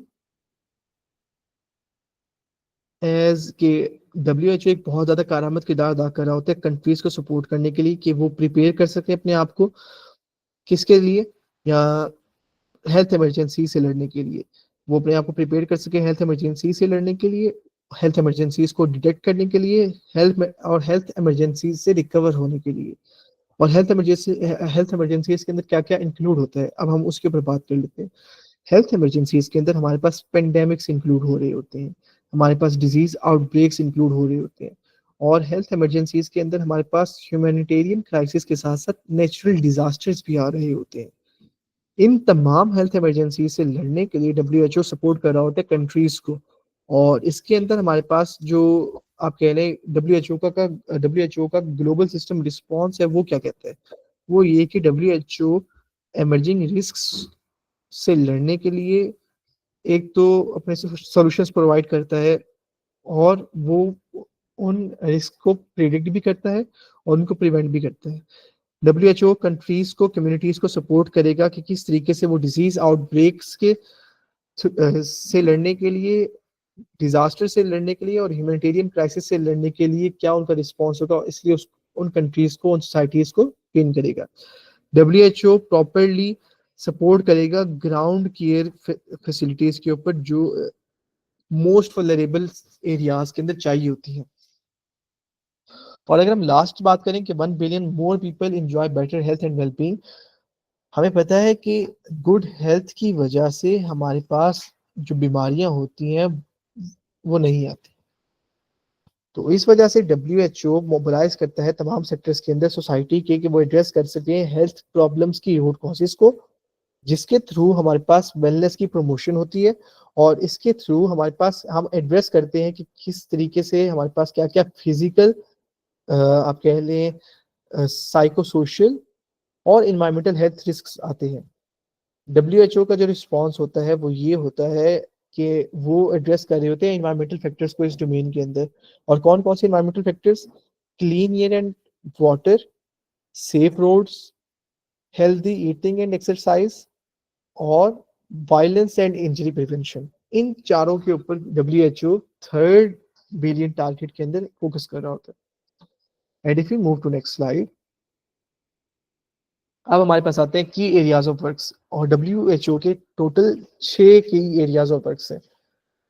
अगर हम बात करें तो हर दिन WHO के जो एक्सपर्ट्स होते हैं वो डेडिकेट करते हैं अपना पूरा का पूरा टाइम एक ऐसी दुनिया बनाने के लिए जो कि डिजीज से फ्री हो, डिजीज से पाक हो, प्योर हो, और एड्रेस करने के लिए ऐसे सोशल कंडीशंस को जो ह्यूमन हेल्थ को और वेलबींग को इन्फ्लुएंस कर रही होती है। और इसकी वजह से जो ट्रिपल बिलियन टारगेट्स हैं उनको प्रॉपरली अचीव करने के लिए WHO का जो हेडक्वार्टर है वो 6 प्रोग्मेटिक डिवीजन्स के अंदर काम कर रहा होता है। Number 1 is universal health coverage. हमें पता है कि जो आधी दुनिया की आबादी है, एटलीस्ट मतलब कि 8 बिलियन में से 4 बिलियन जो आबादी है दुनिया की, उसको health care, basic health care मिल ही नहीं रहा होता, प्रॉपर हेल्थ केयर जो उनको प्रॉपरली चाहिए होता है। और एक जो उनके पास मोस्ट प्रॉब्लम रीजन होता है वो ये होता है कि उनके पास प्रॉपरली पैसे नहीं होते। और इसके अंदर भी हमारे पास 10 करोड़ आबादी ऐसी है जो कि हर साल एक्सट्रीम पॉवर्टी के अंदर चली जा रही है। Like this year if suppose कि हमारे पास 10 करोड़ आबादी गुर्बत की शरह के अंदर जाएगी, तो अगले साल वो उस आबादी के साथ साथ 10 करोड़ और आवाम जाएगी गुर्बत की शरह के नीचे। और इस वजह से हमारे पास यूनिवर्सल हेल्थ कवरेज आती है, और यूनिवर्सल हेल्थ कवरेज इंश्योर करती है कि हेल्थ एक ह्यूमन राइट के तौर पे तमाम लोगों को दिया जाए। और WHO किस तरीके से देते हैं हेल्थ?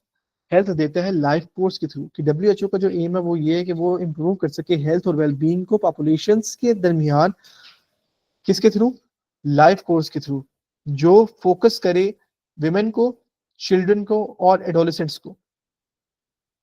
WHO इस चीज के अंदर, यूनिवर्सल हेल्थ कवरेज के अंदर, हेल्दी पॉपुलेशंस को भी देखता है कि इसके अंदर WHO के ऐसे प्रोग्राम्स आते हैं या पार्टनरशिप्स आती हैं जो लोगों को हेल्प करती है बेटर हेल्थ को और वेलबींग को एंजॉय करने के लिए। किसके थ्रू?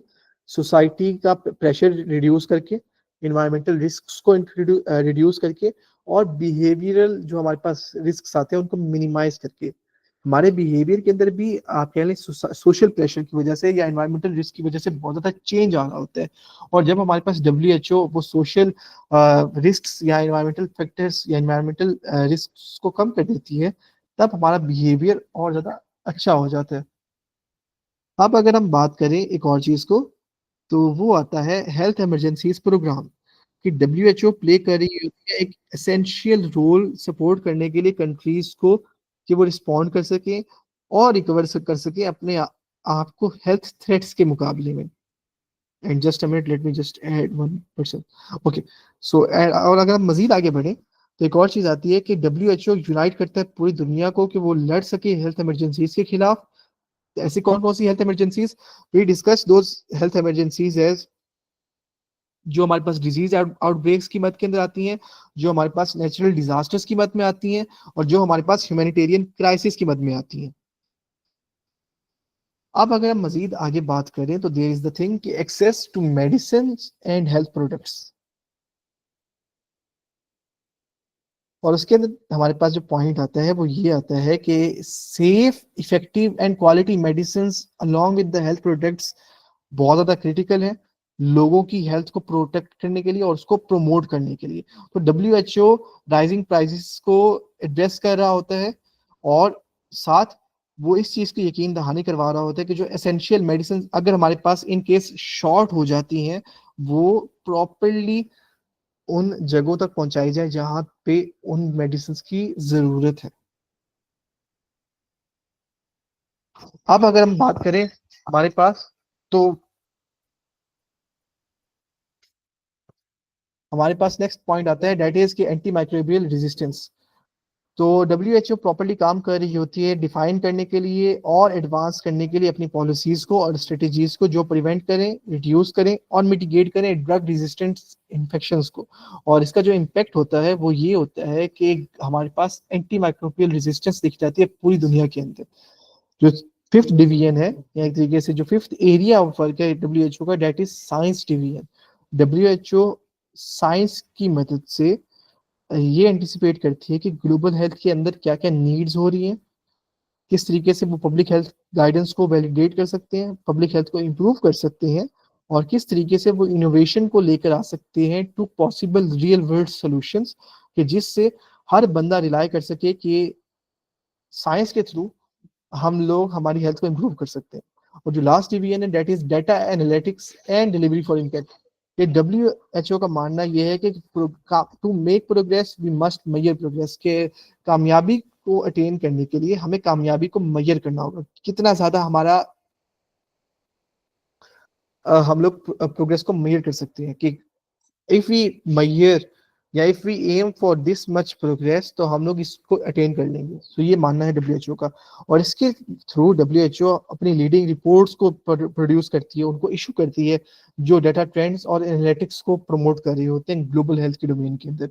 और ग्लोबल WHO अपनी आप कह ले रीजनल, ग्लोबल या कंट्री लेवल आप कह लें रिपोर्ट्स को शाये कर रहे होते हैं, जिसके अंदर वो बता रहे होते हैं कि किस तरीके से हेल्थ ट्रेंड इस कंट्री के अंदर, इस रीजन के अंदर या ग्लोबली चल रहा है।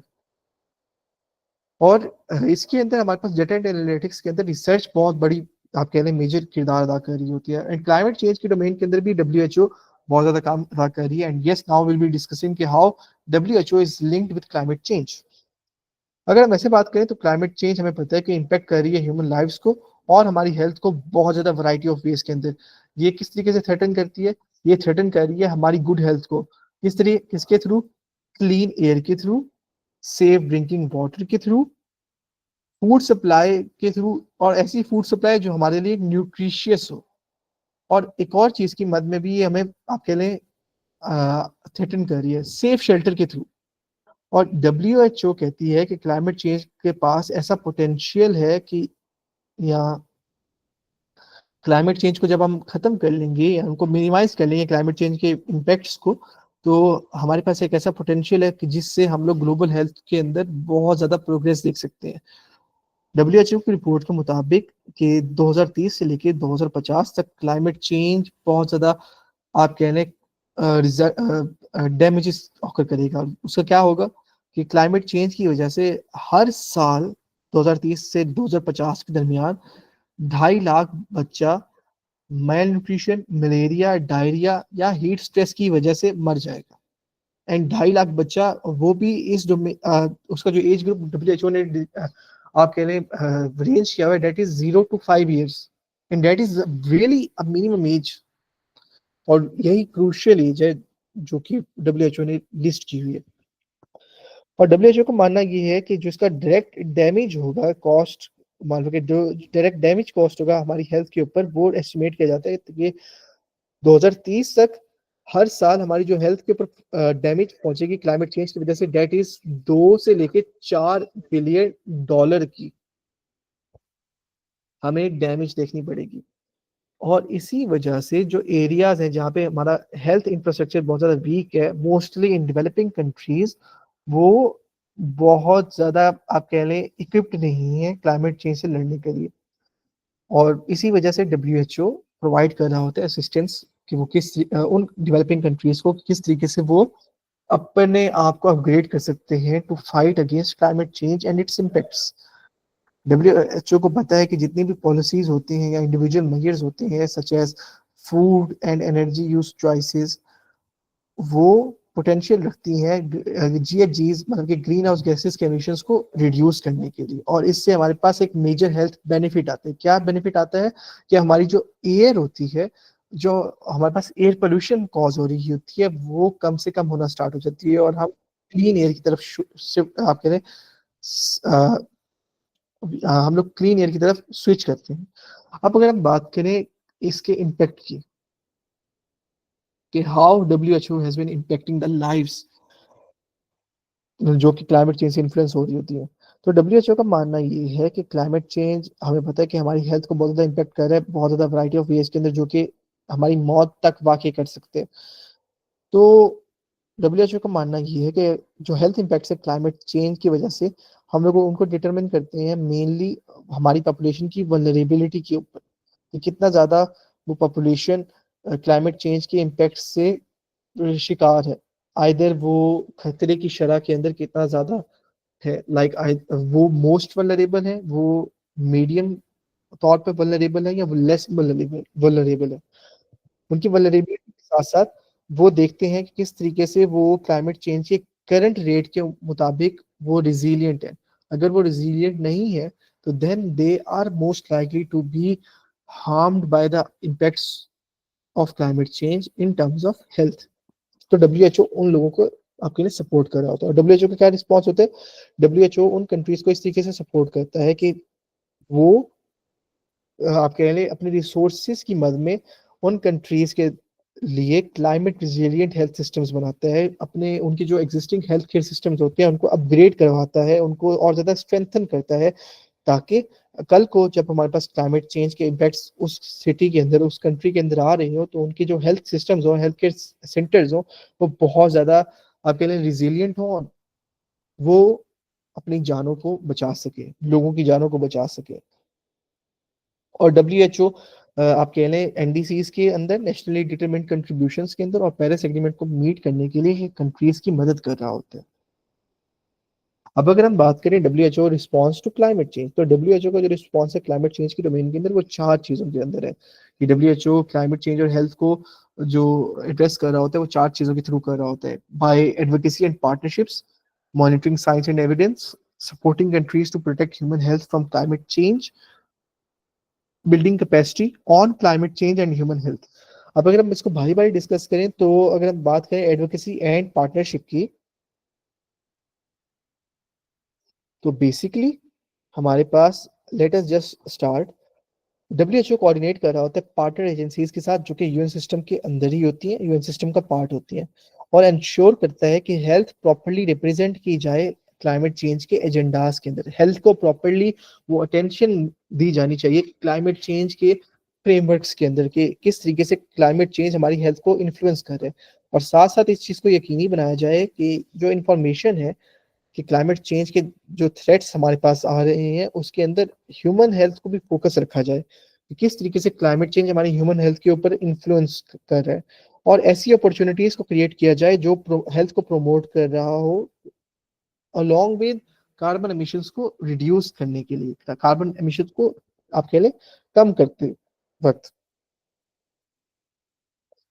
अब अगर हम बात करें एक और चीज की, तो वो ये है कि monitoring science and evidence, W H O coordinate करता है कि अपने रिव्यूज को साइंटिफिक एविडेंस की बेस के ऊपर, और वो लिंक करता है क्लाइमेट चेंज को हेल्थ के साथ, और डब्ल्यू एच ओ असेस करवाता है एक कंट्री की प्रिपेयर्डनेस को और उसकी नीड्स को, कि अगर वो क्लाइमेट चेंज से फेस करेगा तो उसके पास हेल्थ के सेक्टर के अंदर वो सारी की सारी चीजें पहले से तैयार शुदा हों कि उससे उस कंट्री के अवाम, उस कंट्री के बाशिंदे हेल्थ के सेक्टर के अंदर ज्यादा, आप कह लें, डैमेज ना खाएं, वो ज्यादा से ज्यादा इल ना हो, वो ज्यादा से ज्यादा बीमार ना पड़े, और जब वो ज्यादा से ज्यादा बीमार नहीं पड़ेंगे तो इससे उनकी लाइफ स्पैन ज्यादा बढ़ेगा rather than going towards death.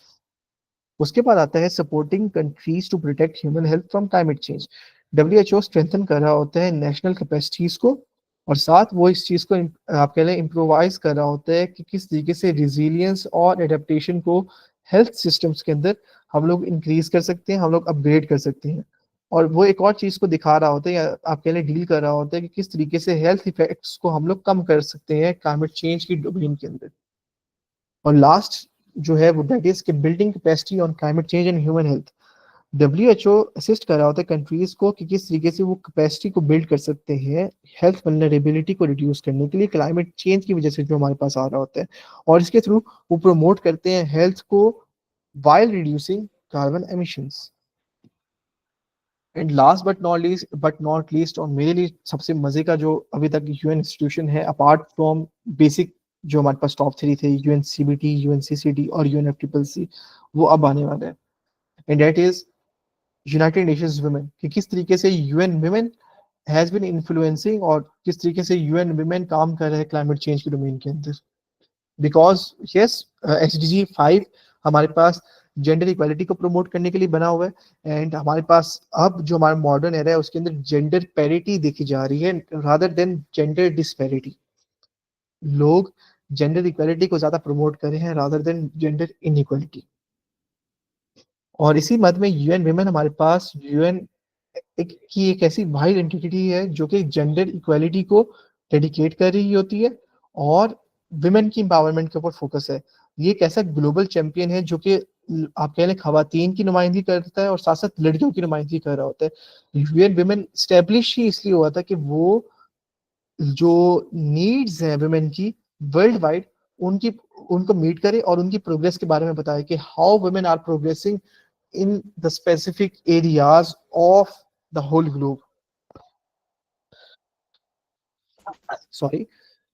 और अगर हम मजीद आगे बात करें तो यूएन विमेन सपोर्ट करता है यूएन मेंबर स्टेट्स को कि किस तरीके से वो ग्लोबल स्टैंडर्ड्स को अचीव कर सकते हैं जेंडर इक्वेलिटी की मद के अंदर। और ये गवर्नमेंट के साथ काम कर रहा होता है, सिविल सोसाइटी के साथ काम कर रहा होता है, लॉज बनाने के लिए, पॉलिसीज बनाने के लिए, प्रोग्राम्स बनाने के लिए, सर्विसेज बनाने के लिए, जो इंश्योर करते हैं कि स्टैंडर्ड्स जो बन रहे हों, जो लॉज बन रहे हों, जो रूल्स बन रहे हों, जब वो इम्प्लीमेंट किए जा रहे हों तो उसके अंदर जो खवातीन हैं, जो लड़कियां हैं, उनको प्रॉपरली फायदा मिले, they get benefit from those standards, from those rules, from those regulations।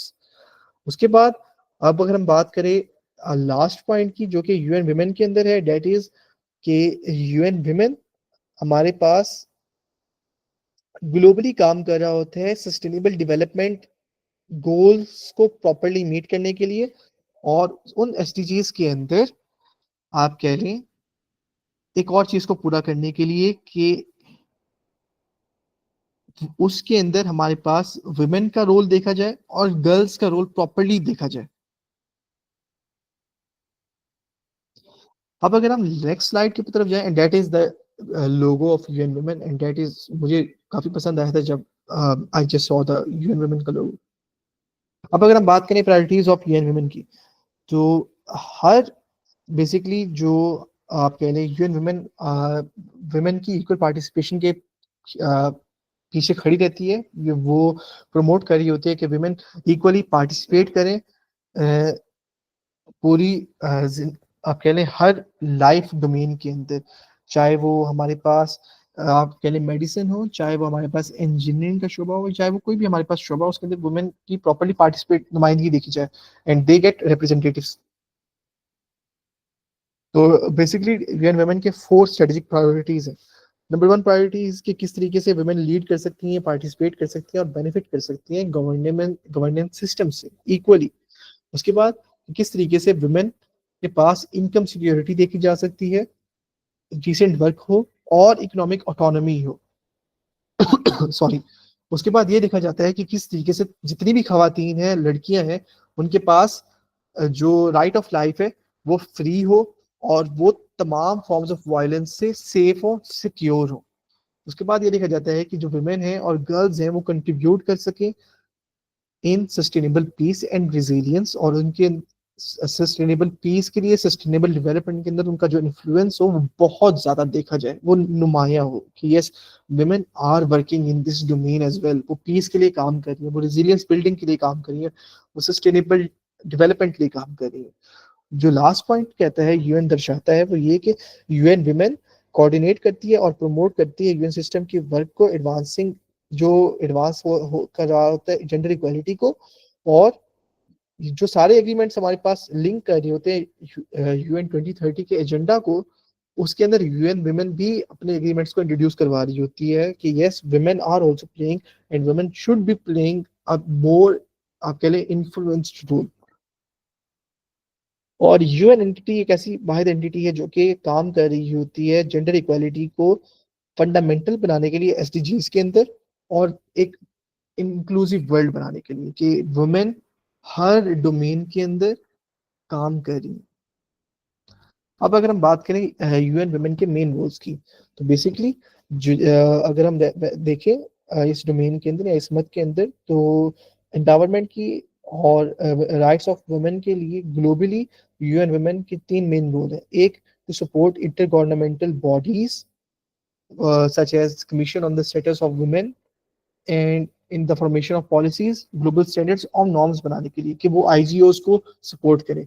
दूसरा, वो कंट्रीज को सपोर्ट करें, मेंबर स्टेट्स को हेल्प करें कि किस तरीके से जो लॉज बने हैं उनको इम्प्लीमेंट करवा सकते हैं, और वो सपोर्ट प्रोवाइड करें इन terms of technical and finances उन कंट्रीज को जो रिक्वेस्ट करती हैं कि हमें जेंडर इक्वालिटी को प्रमोट करने के लिए या इस चीज के लिए वी नीड योर हेल्प।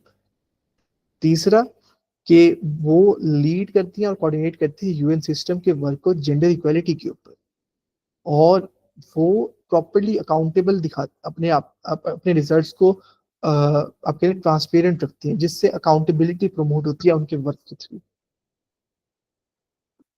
और प्रॉपरली जो यूएन वुमेन का मानना है वो ये है कि empowering women fuels thriving economies, spurring productivity and growth।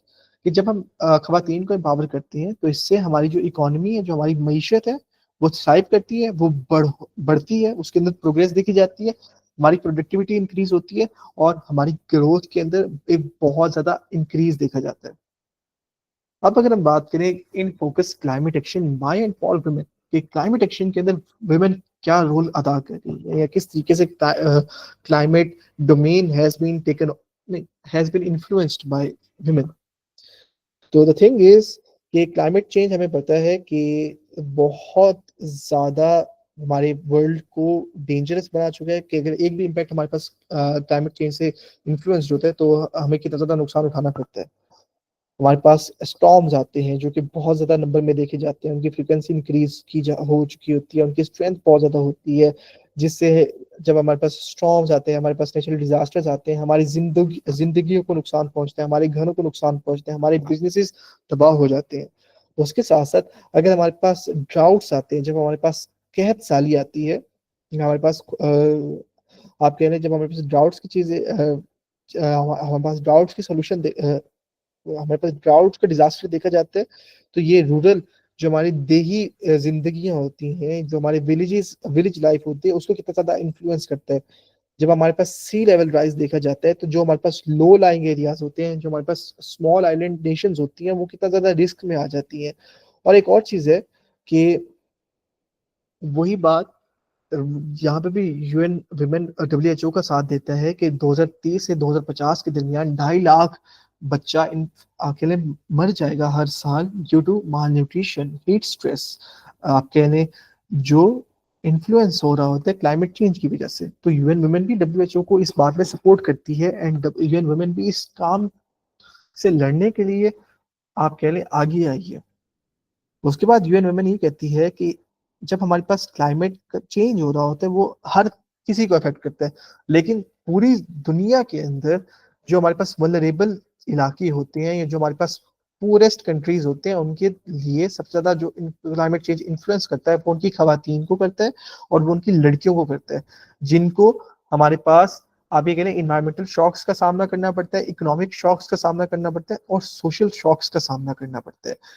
जो खवातीन है, जो लड़कियां हैं, वो आप कह लें सबसे ज्यादा एक तो जब वो आप कह लें शॉक्स का सामना करती है, जब हमारे पास उनके पास क्लाइमेट आप कह लें डिजास्टर आते हैं, एक तो वो अपनी हेल्थ का ध्यान भी नहीं रखती, किस तरीके से कि वो सबसे बाद में खाना खाती हैं, वो सबसे उनके लिए सबसे ज्यादा प्रायोरिटाइज ये होता है कि yes they have to feed their families सबसे पहले, बाद में खाना खाती है। और यही चीज देखी जाती है कि रेस्क्यू भी वो बाद में ही होती है उन इलाकों में जहाँ जो सबसे ज्यादा पोरेस्ट होते हैं, या जो सबसे ज्यादा वल्नरेबल होते हैं। इस वजह से उनको ग्रेटर हेल्थ इश्यूज का या सेफ्टी रिस्क का सामना करना पड़ता है। अगर हम वाटर एंड सैनिटेशन सिस्टम्स के अंदर देखें तो वो भी कॉम्प्रोमाइज किए जा रहे होते हैं, जिसकी वजह से हमारे पास डोमेस्टिक एंड केयर वर्क के अंदर बहुत ज्यादा मुश्किलात साबित का सामना करना पड़ते हैं, का देखना पड़ता है, मुश्किलात देखनी पड़ती हैं। अब अगर हम मजीद आगे देखें तो एक और चीज आती है कि जो हमारे पास कंट्रीब्यूशंस हो रही होती हैं ह्यूमैनिटेरियन एंड क्लाइमेट एक्शन के अंदर, तो उसके अंदर हमारे पास प्रैक्टिकल नीड्स को भुला दिया जाता है। हालांकि यूएन वुमेन ये कहता है कि सस्टेनेबल फ्यूचर बनाने के लिए हमें नॉलेज का सहारा लेना पड़ेगा, हमें स्किल बिल्डिंग करनी पड़ेगी, और हमें क्लाइमेट एक्शन के अंदर वुमेन की लीडरशिप को देखना पड़ेगा। और इस चीज और यूएन वुमेन ये कहता है कि ग्लोबल एफर्ट्स के अंदर अगर हमने वुमेन एम्पावरमेंट को और जेंडर इक्वालिटी को दिखाना है, तो इस चीज को इंश्योर करना पड़ेगा कि women are taking and playing a major role in a turning और current world to a more sustainable planet. कि खवातीन एक बहुत अहम किरदार अदा कर रही हैं आज की दुनिया को एक मोर सस्टेनेबल प्लेनेट बनाने के लिए। और यूएन वुमेन ये कहता है कि इसके लिए वुमेन की एक्टिव पार्टिसिपेशन चाहिए होगी, और साथ साथ पूरी दुनिया की अटेंशन ऑन जेंडर इश्यूज।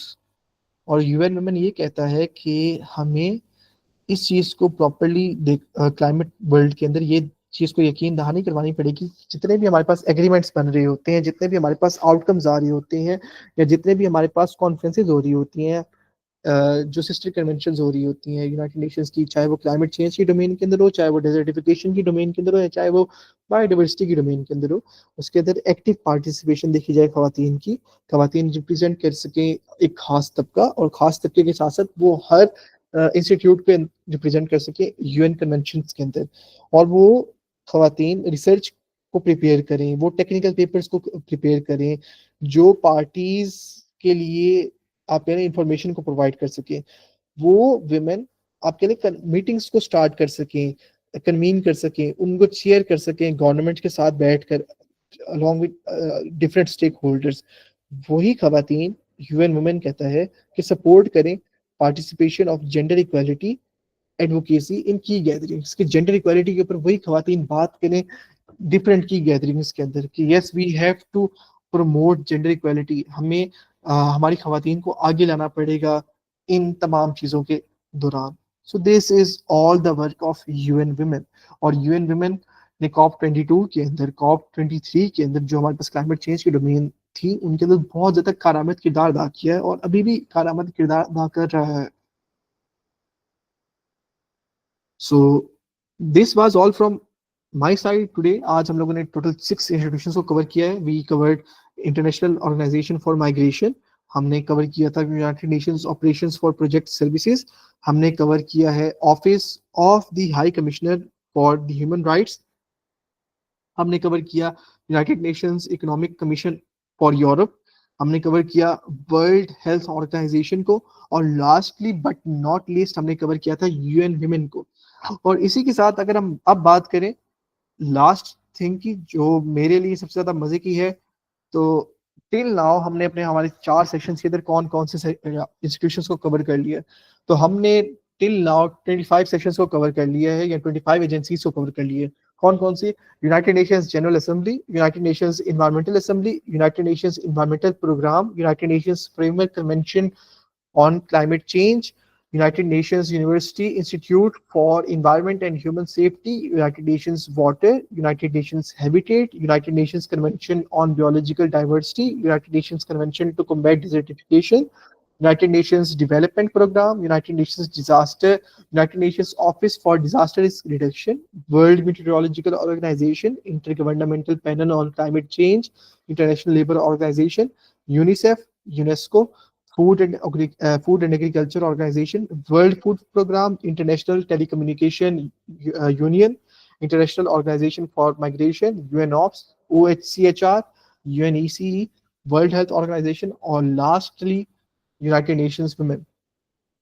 तो अब मैं आपसे आखिरी दफा पूछूंगा कि जो टिल नाउ अभी तक आपने 25 इंस्टीट्यूट्स को पढ़ लिया है, तो आपके नजदीक सबसे ज्यादा टॉप 3 फेवरेट कौन कौन से थे according to you?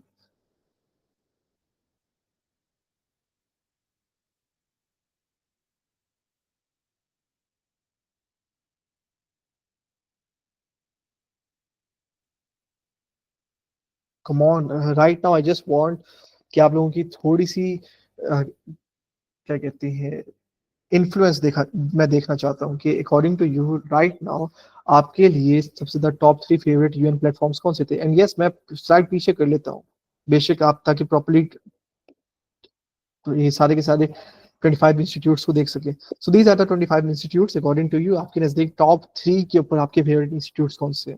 I really want to know. For me I will say कि मैं सबसे ज्यादा जो ऊपर रखूंगा that will be, for me थोड़ा सा मुश्किल हो जाएगा, but yes I will be, मैं यूनिसेफ को ऊपर रखूंगा। उसके बाद मैं आप कह रहे हैं यूएनईए को ऊपर रखूंगा, और लास्टली मैं एक तरीके से आप कह रहे हैं यूनेस्को को ऊपर रखूंगा। UNICEF, W UNEA and UNESCO.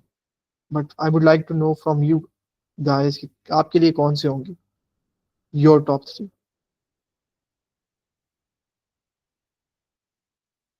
सो अतीब कहते हैं UNFCCC, UNDP and WHO। Thank you so much. Apart from Ateeb कोई कहना चाहता है तो please you can either just raise your hand, feel free to speak, और you can type in the chat box. और फिर मेरा एक और सवाल भी आता है आप लोगों से। मिस किंजा कहती हैं UN Water, UN Women and UN Habitat. Thank you so much miss Kinza.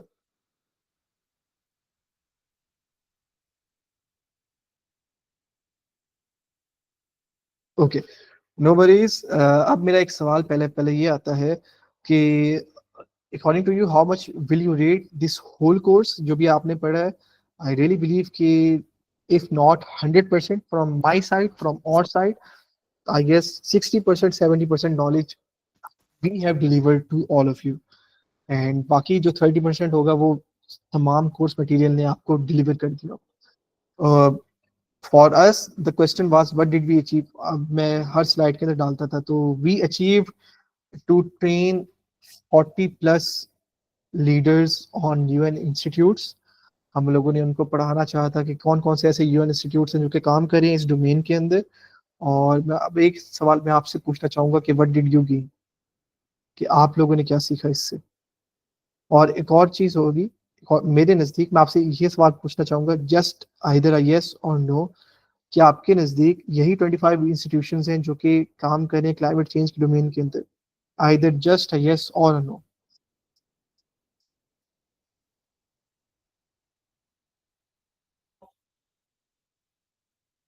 Are these 25 institutions that all, कि सिर्फ और सिर्फ यही यूएन के वो 25 इदारे हैं जो कि काम कर रहे हैं क्लाइमेट डोमेन के अंदर या इन्वायरमेंटल डोमेन के अंदर अपने काम के साथ। जस्ट अ यस और no. You can also give your views if you want to.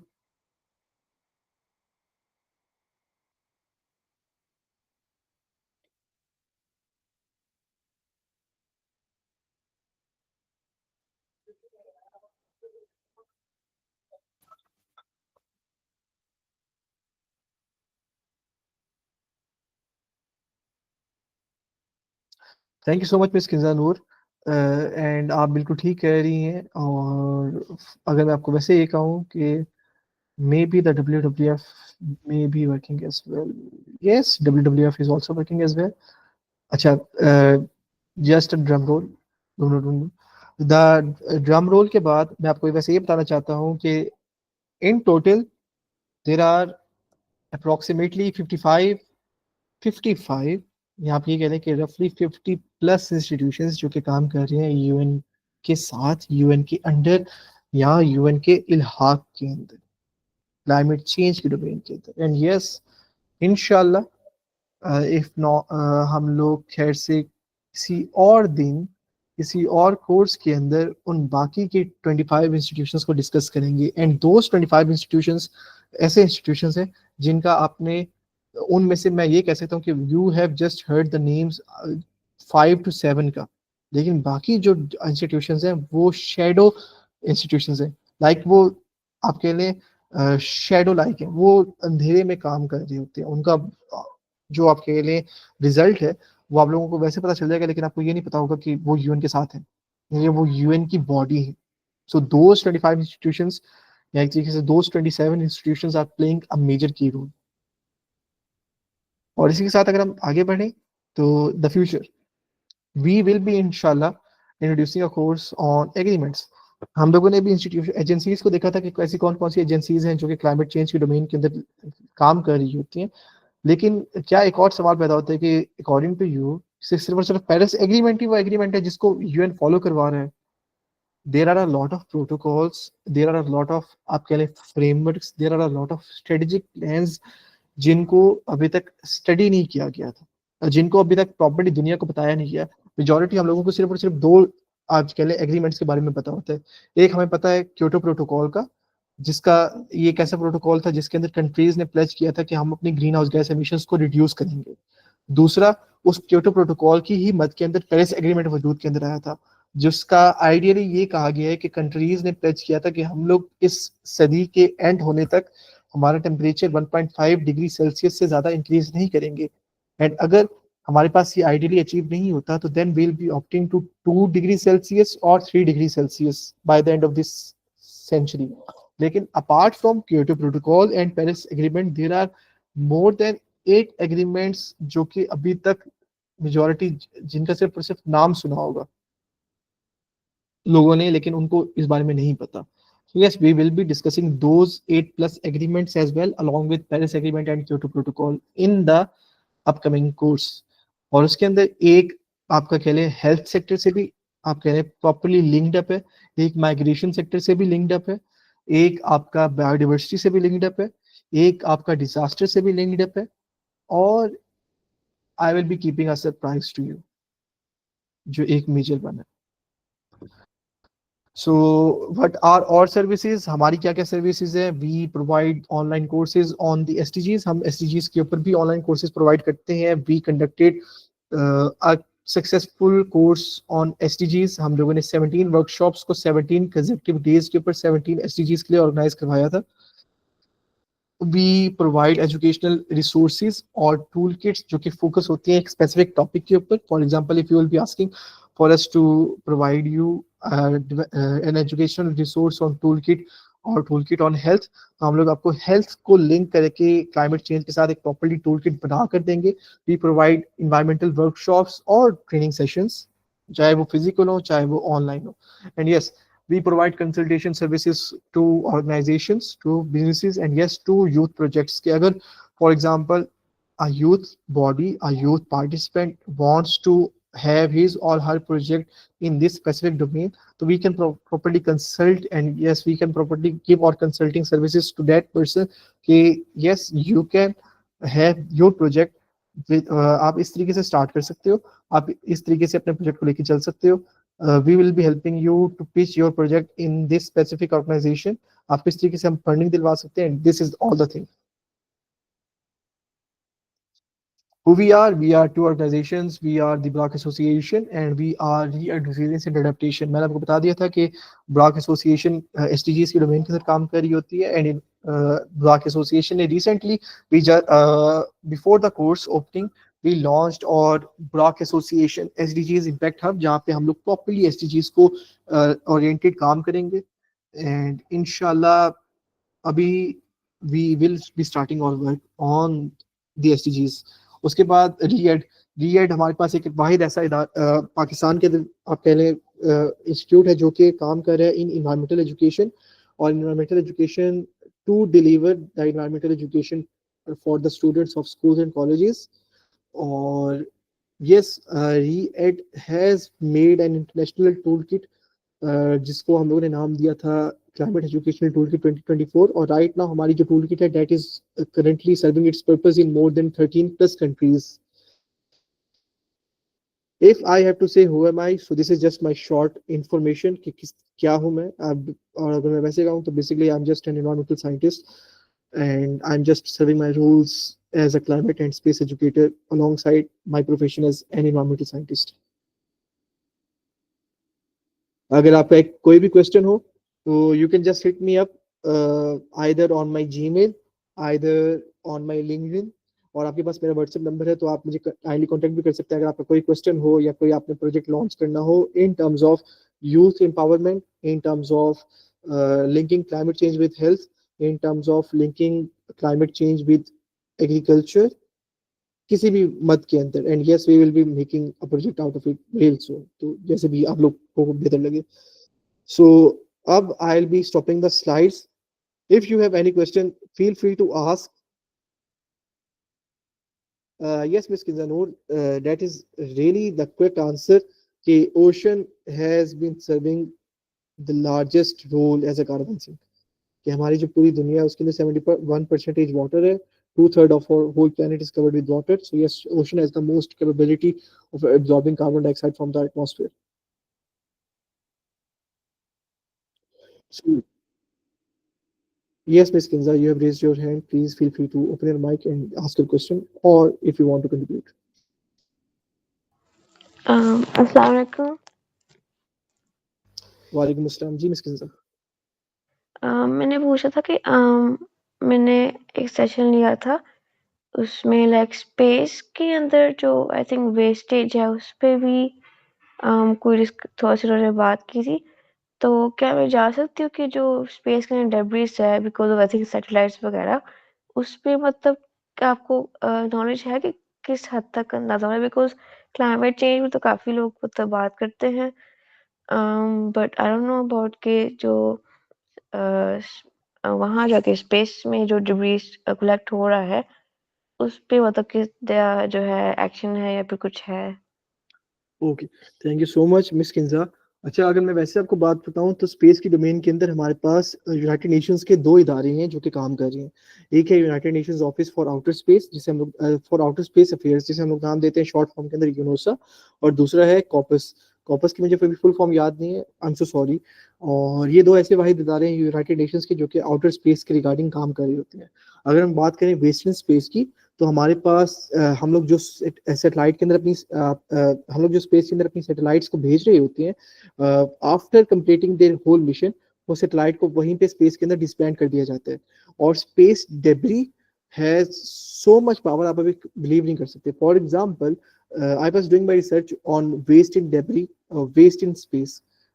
I just gave a webinar also in another session for another organization.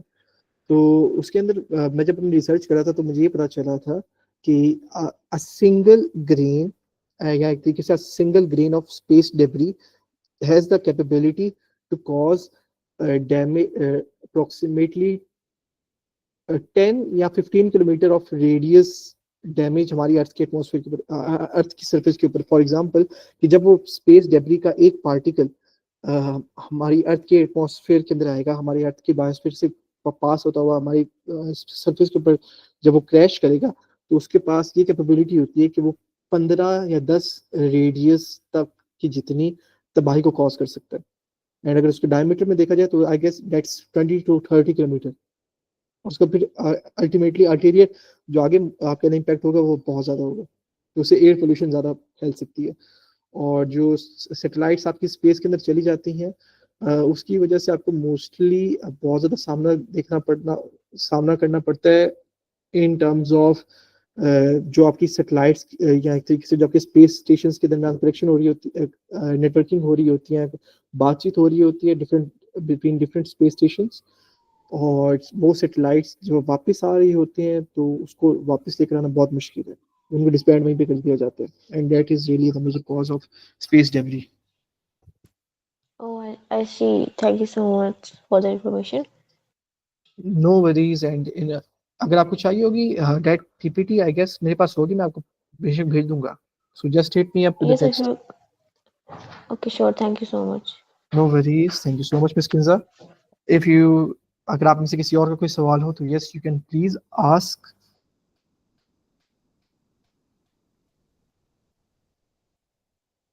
Okay, I believe कि किसी का कोई क्वेश्चन नहीं है, so thank you so much for attending the 4 sessions on the UN agencies जो कि काम कर रही हैं क्लाइमेट चेंज और इन्वायरमेंट के डोमेन के अंदर। Yes, eight the end of this session I will be just be saying कि अगर आपका कोई इंटरेस्ट मैं बिल्ड अप कर पाया हूँ इन 25 एजेंसीज के दरमियान में, तो यस प्लीज़ आप उस डोमेन के अंदर काम करते जाएं एंड अपने लिंक्डइन को बहुत ज़्यादा स्ट्रॉन्ग कर लें, क्योंकि जब आपकी लिंक्डइन स्ट्रॉन्ग हो जाएगी, when you will be applying into that specific agency, तो there are a very high chances कि आप उस एजेंसी के साथ काम कर सकते हैं। सो LinkedIn is considered your professional ID.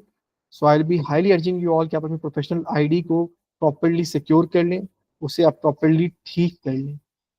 So this was all from my side. This was all from the side of the Block Association and we at Resilience and Adaptation. Looking forward to seeing you all on another day or in another course or a workshop. अगर आप काम करना चाहते हैं हमारे साथ तो just please do let us know. And yes, शायद कल एक evaluation form आएगा. So please fill that evaluation form up. And in that evaluation form दरअसल आपसे ये पूछा जाएगा कि किस तरीके से आपको ये कोर्स लगा, how much did you learn, and जब आप उसको फिल करे होंगे तो it will be evaluation for me कि कितना ज़्यादा मैंने पढ़ा है, कितने ज़्यादा अच्छे तरीके से आपको समझ आई through my teaching. So that will be the form that you will be receiving tomorrow. And आपके जो सर्टिफिकेट्स होंगे वो इवेल्युएशन फॉर्म, आपका अटेंडेंस फॉर्म भी होगा, तो जब आप उसको फिल कर लेंगे तो यस एक स्पेसिफिक टाइम के बाद we will be sending you the certificates, either 2 to 3 days के अंदर आपके सर्टिफिकेट्स आपको पहुंच जाएंगे। So this was all from our side. Looking forward to seeing you all in another day. May the Almighty bless you all with loads of success in that specific agency जिसके साथ आप काम करना चाहते हैं. तो thank you so much. शुक्रिया for attending this course. Good night. खुदा हाफिज. शब बखैर.